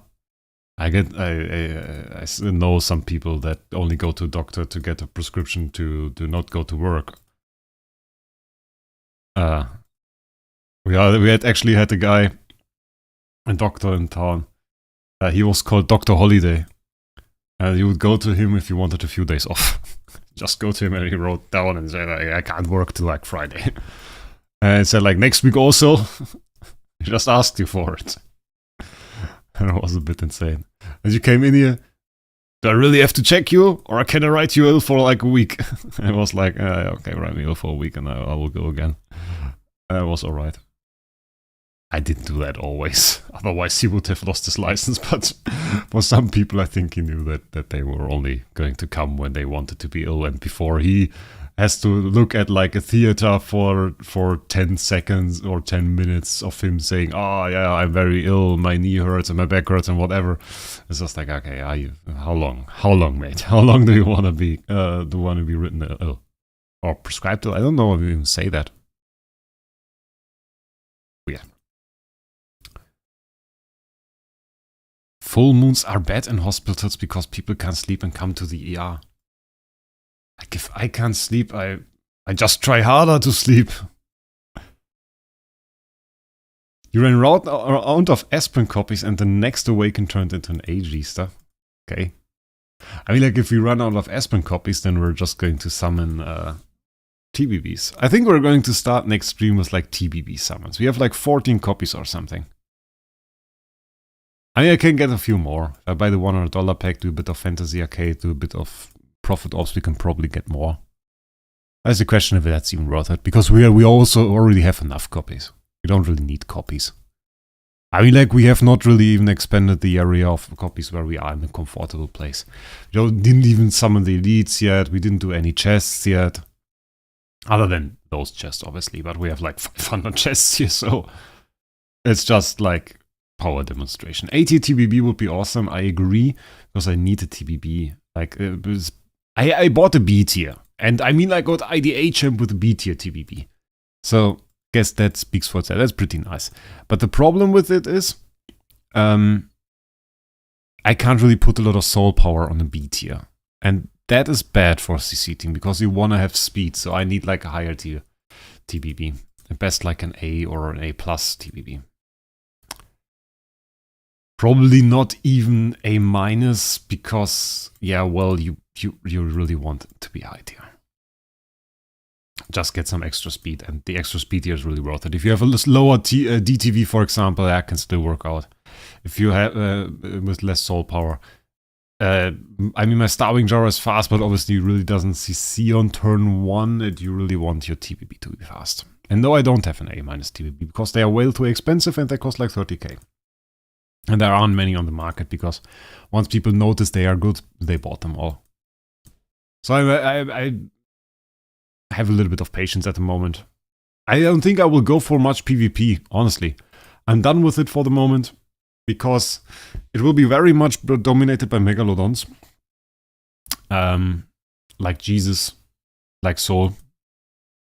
And I don't really want to invest too much into soul power. I take it slowly with soul power. We have this initial investment, like getting around 3k soul power now, which is good. It's alright. But I don't really want to go and go for like 15k or something. Which we could, but like, not very appealing. Maxing out one hero would be good though. Like having enough to get like, I get like maybe 9k, something like that. To work towards this reasonably swiftly. I guess that would be good. But not instantly. Can you show the A- Aspen is on the auction house actually? We put it in the auction house. And other than that, I recommend you check out the clip. And you can see the summon. There's a clip by Josh. Can actually wait a second. Just going to copy his link. Nice copy. And we're going to post it in Wraec videos. It's now in Wraec videos. Like I posted it in Wraec videos. You can find the link there. If you want to check out the poll, you can see it in Wraec videos now. On the Discord server, on my Discord server. Link in the description. Didn't tag anybody. Guess it's not necessary, but if you search for it, there it is. Okay, I mean, like, hoping for another A minus is probably a bit too insane, right? It's a bit too insane. I could get one A minus, and that's it. I mean, I remember Ziggy got none, and he went for SSS core. Like, doing 3 times our summons that we did, and he got SSS core and had no A minus. Like 3B plus or something was the highest. This is like absolutely mad.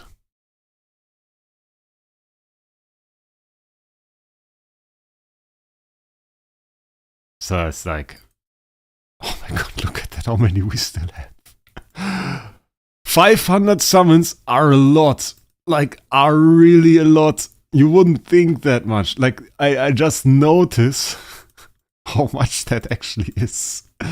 It's not even about the macro stuff. I don't care for the clicking. It's just like, really, those are a lot of summons. Believe, bro? I believe, mate, I believe. I always believe. Though I think, like, the A minus came pretty unexpected. You kind of think there would be like, okay, you get a B now, and now the next one is an A minus. Now it's just like E tier A minus. Straight up. I didn't even expect that. I was mostly looking at chat and I saw a bit of red. I didn't even see the beginning of the animation, actually. So that's pretty interesting. I have to rewatch that clip myself later. so that I can find out what it actually looked like. We are obviously a bit down on the Starry Gems, but I also expected that, well, because 500 summons is more than we usually did. But we have to retire later on. If the Gege Trans version isn't that great of a hero, will you be using the S-Stone TBB? Yeah, I'm not sure. I'm not sure, mate. The thing is, like, TBB is a good choice. Obviously a high-value hero. But I will wait for December, because we will see a Dark Transcendence hero there. Maybe I don't even have to wait till December, because we will likely see the hero a bit earlier, the Dark hero. Or is it going to be simultaneous release again, like in December? Of the Dark hero and the Transcendence hero for it. Maybe it will be. I don't know. I'm not sure. I'm not quite sure. We have to see about it. I'm not sure if it's going to be Gege, but at least Gege seems like a damage dealer. So there is that. He can be insane. Damage dealer wise, he can be, could be an insane boss damage dealer. He could be also an insane clear hero. It's all possible. Also, a bit slower clear heroes are now alright, which is a major change, because at the time when DTV was released, I mean, he wasn't even the preferred campaign hero for a long time. It was like mostly Star Swordsman Mockminster, because Burst was king. And now Burst is no longer king. You ideally would want a Burst hero that could clear everything, but most of the time Burst just doesn't clear the higher stages in campaign because it doesn't deal enough damage. So maybe G-Star has a chance. But we'll have to wait. We'll have to wait and see what's going to happen. I wonder if I will ever summon an S tier though. How many A and S you got? We got 1 A-. No S tiers. I wonder if I will ever summon an S tier. Because like the chances are that most people are just never going to see one. Or just never going to summon one. They're going to see one. I obviously have 3 S tiers, like, so I saw one, you know, in that sense. But and I summoned one, with course from other heroes, from other players. But getting one myself from regular summon, that seems like madness. And I know a few that did. I mean, Zandro obviously got one. I know Ragnaru got one, or even 2. I'm not sure if he even didn't got 2. I think he even got 2. Bloody hell, lucky guy. But I guess those people also did more summons than me. I'm not the big summoning guy. I'm not summoning a whole lot. That's why we have so many copies, though. Like, the reason I have so many copies and I don't really have to worry about that topic is that I don't summon a lot. I do my 300 points, like most of you, and then I stop. And then that's done. Comes out of the blue. For me, it's more like the blue comes down here as meteors, like E tier, you know? Yeah, I mean, nobody expects the S tier. Nobody expects the A tier. I mean, you hardly even expect the B tier. That is what you expect. Like, this is what you expect. Like the D-, the E+, full on blue meteors, that is what you expect. But you never expect an orange meteor. You never expect a green meteor. You never expect a red meteor. Green is like, it's still like, okay, maybe, but the red one is always super unexpected. Because it happens so rarely. Like, I think the first red meteor that I saw from someone of my own was an Amra we summoned on the Amazon server. That had A attack, A- attack. That was like the first time I ever saw like a red meteor from my own summon. And it wasn't an A tier, it was a B+, I think. Yeah. So yeah. Yeah, you caught it. You caught it. And then it was like this random summon and even not a good hero. Like, that's the other thing. Today we have 100% probability if we get an S tier that it's a good hero. But like the days that are coming, then we could also summon an S tier Dustsmoke. Or an S tier Scarrite, like the poor soul that summoned the one that I bought. Very much possible. Because you don't have good copies for infinitely. You have them for a limited amount. And then you have to summon like worse copies. That's just the way it works. The rate is too low. Unfortunately, you did so many awakenings till now, you should get in 1S. Yeah, the thing is though, I mean, like in terms of money spent, I didn't do that many awakenings. We spent like, I don't know, 75k. We got an A-, so if you think about that, that's really not a whole lot. If I stop now, I have a pretty good value. If I stop now, I probably get like an 8 here, and this was a very good Gala. If I get an 8 here now, we used that on TBB, and we got more money out than we spent. Then we made profit. If I stopped after that A-, probably, I don't know if it's now still the same, but if I stopped there, I'm pretty likely to I would have been pretty likely to have profit from Gala. Like, we're not at the point where we should get like an S tier thrown behind us. We're at a really good value point, and we are probably going to go beyond that to the point where we have bad value but S tier. So that's the thing. Yeah. No light anymore in this room. I really have to turn on the light. Give me a sec to do that.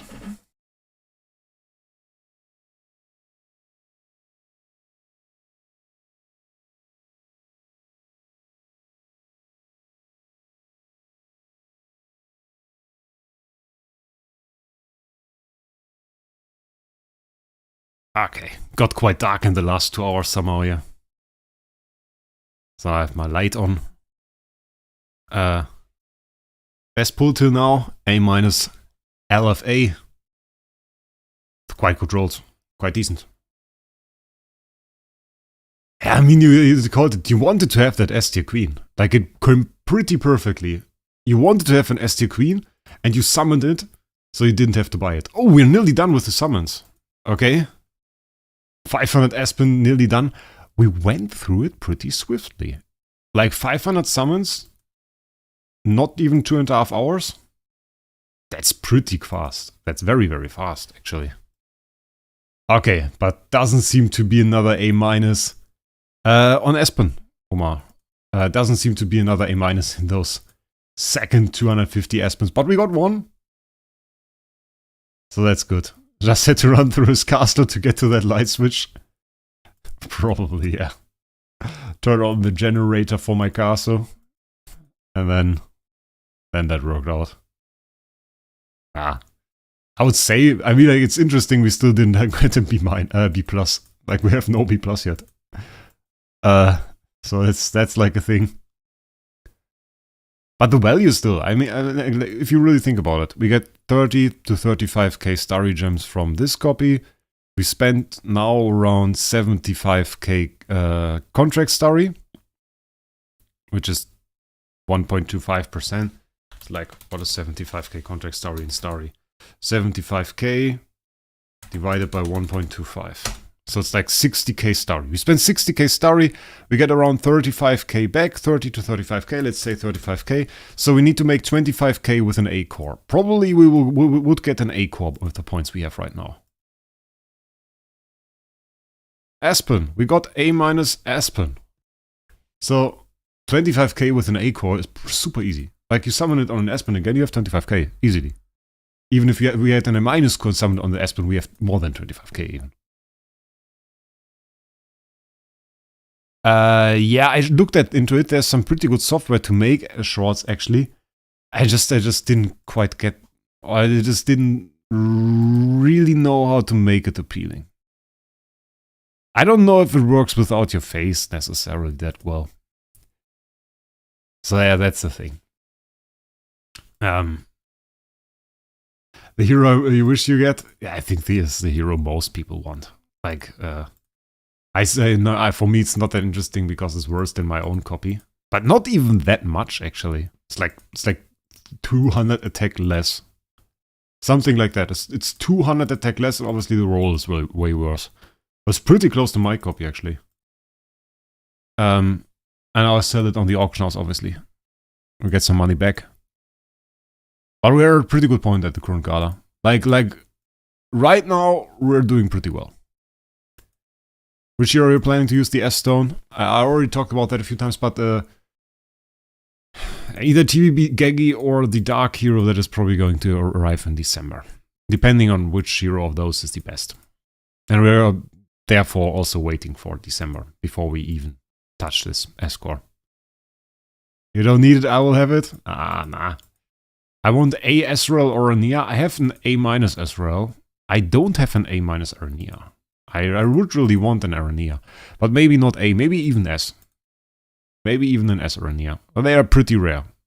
If I had seen that one that Soul bought for 50k, I would have sniped it. They didn't tell me about it. It's like Kuntu mean stuff. So that's the thing. Hey, insane. We still have over 210 viewers. Bloody hell, that's insane. With such a high viewer count. Like during all of those streams. Honestly, you guys are mad. You guys are mad. It's insane. With such a high viewer count during all of those streams. We're basically rarely ever fall below 200. Even towards the end of those streams. And in the top we went over 300 viewers this time. Over 300 viewers. It's nearly the top amount that I ever had. Arnia is getting a lot of attention now. Like, she is getting the attention now that she, well, deserves. Because Arnia, you are right, she was overlooked by a lot of people. Now people saw her skills, people saw what she can do when she has Destiny transition, that there are some nice things that you can do with her. I made the review, if you've seen that, I made a review on BQA. Which again, a lot of people that know BQA, like BQA, they talked to me and said, yeah, it's a nice review, you really got it to the point. And not to really talk about this review too much, but it's like, the people that already enjoy her, they enjoy when you say when you talk about her and tell other people that she's a good hero, which she is. She's a good hero. Though I think big part of that is not the Destiny transition. Destiny transition is now really like the part that makes her insane. I think. Before that, she struggled a little bit. But I think now she will find her place, be strong. I think now that is the point. I met the doctor and watched the stream. My god, the guy's right. Oh no, he's not right. Shuzil still went to the doctor. Despite bad weather. It's alright. It's alright. Hope you recover soon, mate. Thanks, Los Roros. Thanks, Joy. It's nice to have you guys here.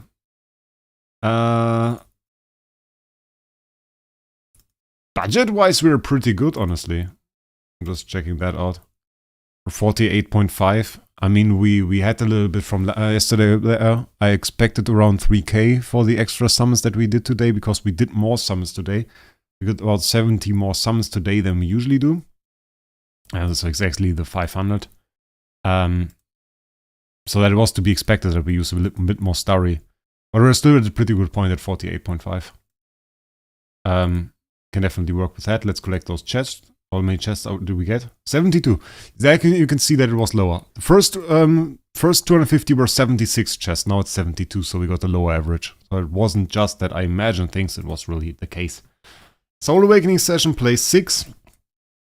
Got to 8.2k points. Good distance to 6 at the moment. If it stays like that, we're pretty good.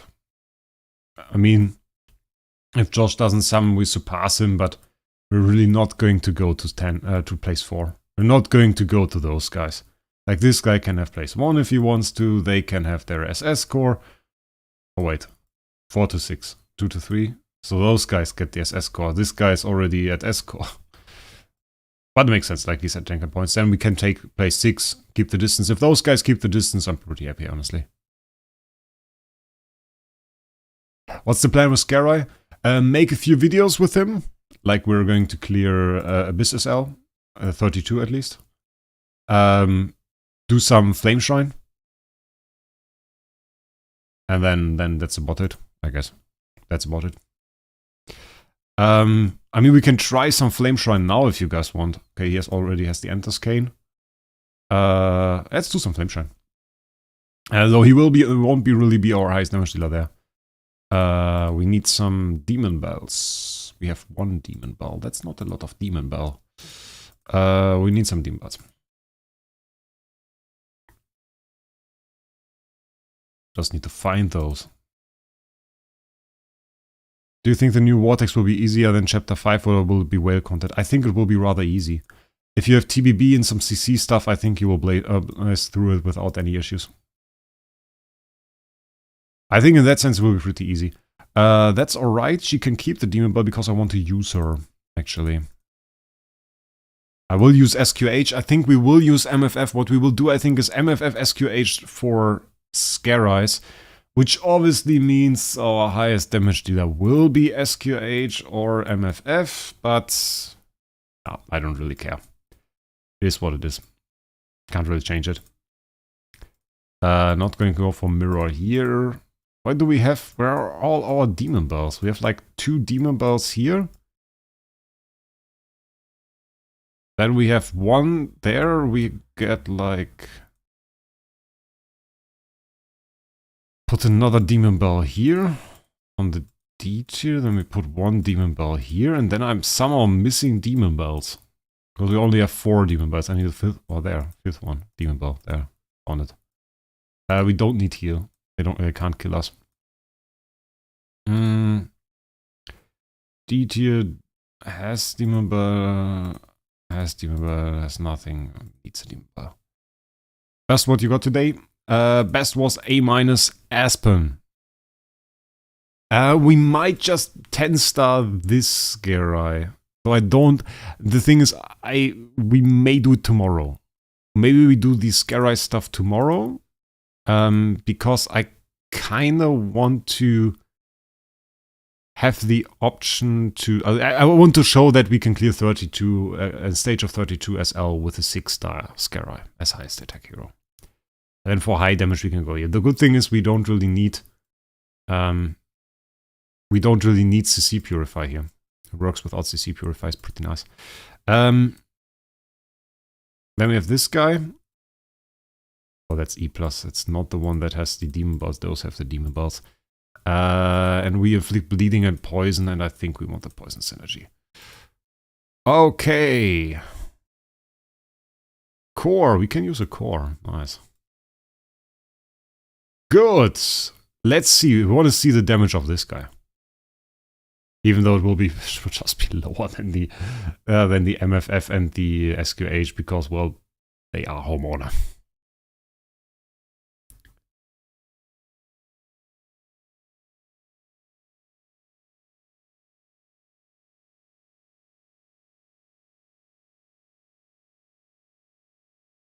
Okay, let's see. This one is obviously the S1.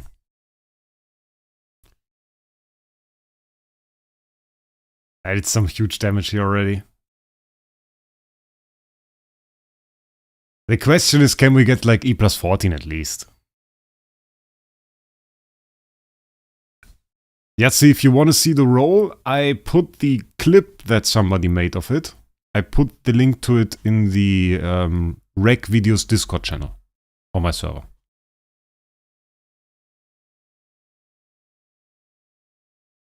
Works pretty well. Okay, let's see the hit. Is there anything... I think the damage is quite alright. The thing is, obviously, if we have the lightning mark at this level, then it doesn't really give us too much attack power. I think we're just going to watch one fight. How do you have an ST Scare Eye? I bought one to retire it, and now we're just trying to use it a little bit for fun.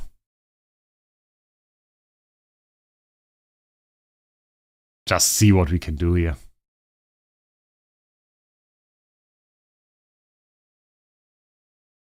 Because it's like ST Scare Eye. I thought about using it together with Heartwatcher, but the thing with Heartwatcher is it's also a mark. So I'm afraid it will just stack with Scare Eye's damage. Which would be bad, because ideally we want to multiply damage sources and not add them. And if we add similar damage sources, so like a mark adding damage and another mark adding damage, that is the same buff type probably. And that should result in less damage. The question is obviously, do you use 4 Scare Eyes, do you use 5 Scare Eyes, do you use 3 Scare Eyes, how many do you use? And again, it's the same, the answer is the same as before. If if we are adding the same damage types to each other. So like every Scary that we add to the team adds less damage. The first Scary is the most effective, the second Scary adds a little bit less, the third adds a lot less, less, and then obviously other support heroes become stronger. So like instead of the 6th as Scary, we obviously want an SQH for the all damage dealt because we don't have that yet. And maybe some crit bars, maybe some stuff like that. And that can really help. No, we're not going to use the S-Stone on Scary. I used my last S-Stone. Maybe. And we have to see how much damage they do in the end. For 5 stars it will be good. For 5 stars it will be good. The question is if it's going to be good in general, and that's something I doubt. That's something I very much doubt. I didn't use the S-Stone on Scary. He was kidding, Dora. I didn't. I bought that in the auction house for a good price and we're going to retire it. Until then we're going to have some fun before that. Is this Flame Shrine? Yeah, that's Flame Shrine. That's Flame Shrine and we're using 4 5-star Scaries with 2 Transcendent support. Yeah, the question is really if we're going to see that from a Scary. The overall damage will be more than E plus 14. Because we have MFF and SQH in there, and MFF is even homeowner.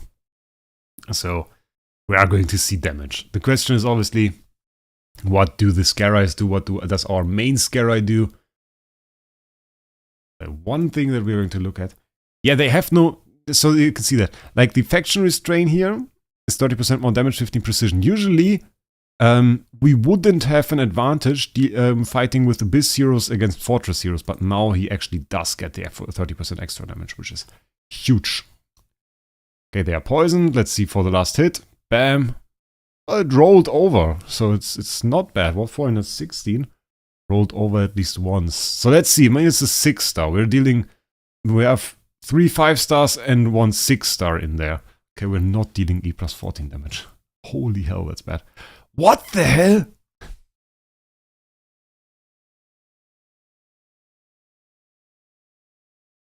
Like, what the hell is that? That's madness. That's madness. Look at that damage. He out-damaged Divine Power 6 SQH. He nearly out-damaged Divine Power 5 Homeowner. MFF. And if you think those guys have defensive role, they don't. They don't have defensive roles. That's GK Defier Prec, I think. That's madness. I want a screenshot of that. Give me a screenshot. That's like insane. What's the heal? And we don't really need more heal because we have the heal from SQH here. I didn't expect that. Like, overall, I expected higher damage. But I didn't expect that he was close to the Transcendence heroes. I thought like we got a lot from the Transcendence heroes and maybe a bit here, but like he's like way ahead that a Scary usually has. The Transcendence heroes, given that, had pretty defensive stats though. Like that's attack. But I think they are there with like, yeah, Preg, okay, block. Yeah, they are mostly on PvP setup because let's set it for crit damage, probably do more. If we use like armor break here, I guess. Let's go a bit more offensive. But like the roll, Giant Killer Defier Precision, this one has 31.7 million attack. Okay, speed HP. Let's go attack. Let's go, not go damage reduction, let's go armor break, let's go... Okay, we already have that, let's go crit damage here. So we have now a bit more of an offensive setup. What's, by the way, the next upgrade here? Oh, it's now I clicked on the selection button. Now you can select. Okay, that's like this. Okay, this is an extra 5% crit. We will do low damage this time and then later on we will try with 10-star. Let's skip those fights though, because they were bloody uninteresting. They were bloody uninteresting, those fights. Now we have... They should deal more damage. Okay, 70. Yeah. He did a little bit less damage than last time, though. Obviously, now he's way outperformed by the MFF.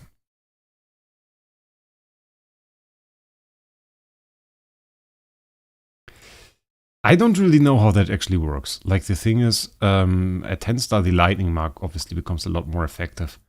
I don't know if you just need the one Scarite to have the lightning mark upgraded. That was a lot less. That was like really bad. Pretty good from the MFF though. In a real team, they can do way more damage. I mean, like if we replaced most of his teammates with other heroes, it probably would have been better. I wonder how DGN works with that. If it's worth to replace a Scarite with DGN. Yeah, but I mean, like, we have to work on that a little bit. Yeah, still, let's check out the statistic. We already checked this. Place 6, Soul Placement. Soul Awakening Gala point details, because people always ask for it.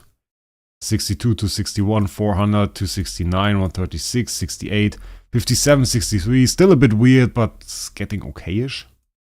34, 17, 13, 0, 1. Got an A- now. Roll, because people still ask for that. That was the copy we got. It's listed on the auction house now. 30k billing, 35k buyout, 6.2k attack, nearly 6.3. 6.3 is the turning point to A-tier attack, so nearly has A-tier attack. Gotta reroll that a little bit, but still pretty decent copy. A-tier in HP, 3 rolls away from the border to A-tier. Can be upgraded to A-tier for a pretty reasonable price, so if you want to have an A-tier Aspen, that will be pretty cheap as well. Saying that, I want to thank all of you guys for watching. Likely we will do a short stream tomorrow, about an hour. I will announce it pretty... not early. I won't announce it as early as the streams we did today. It will be pretty spontaneous. At around... in around 24 and a half hours, we will likely do a stream. So... Yeah, the streams give you a reality check, that's for sure. Thanks for sticking around. A lot of people here, actually. I want to thank all of you guys. Thanks for sharing that moment with me of getting that A-tier. And with that, I wish you guys a great day. And I'll see us in the next one.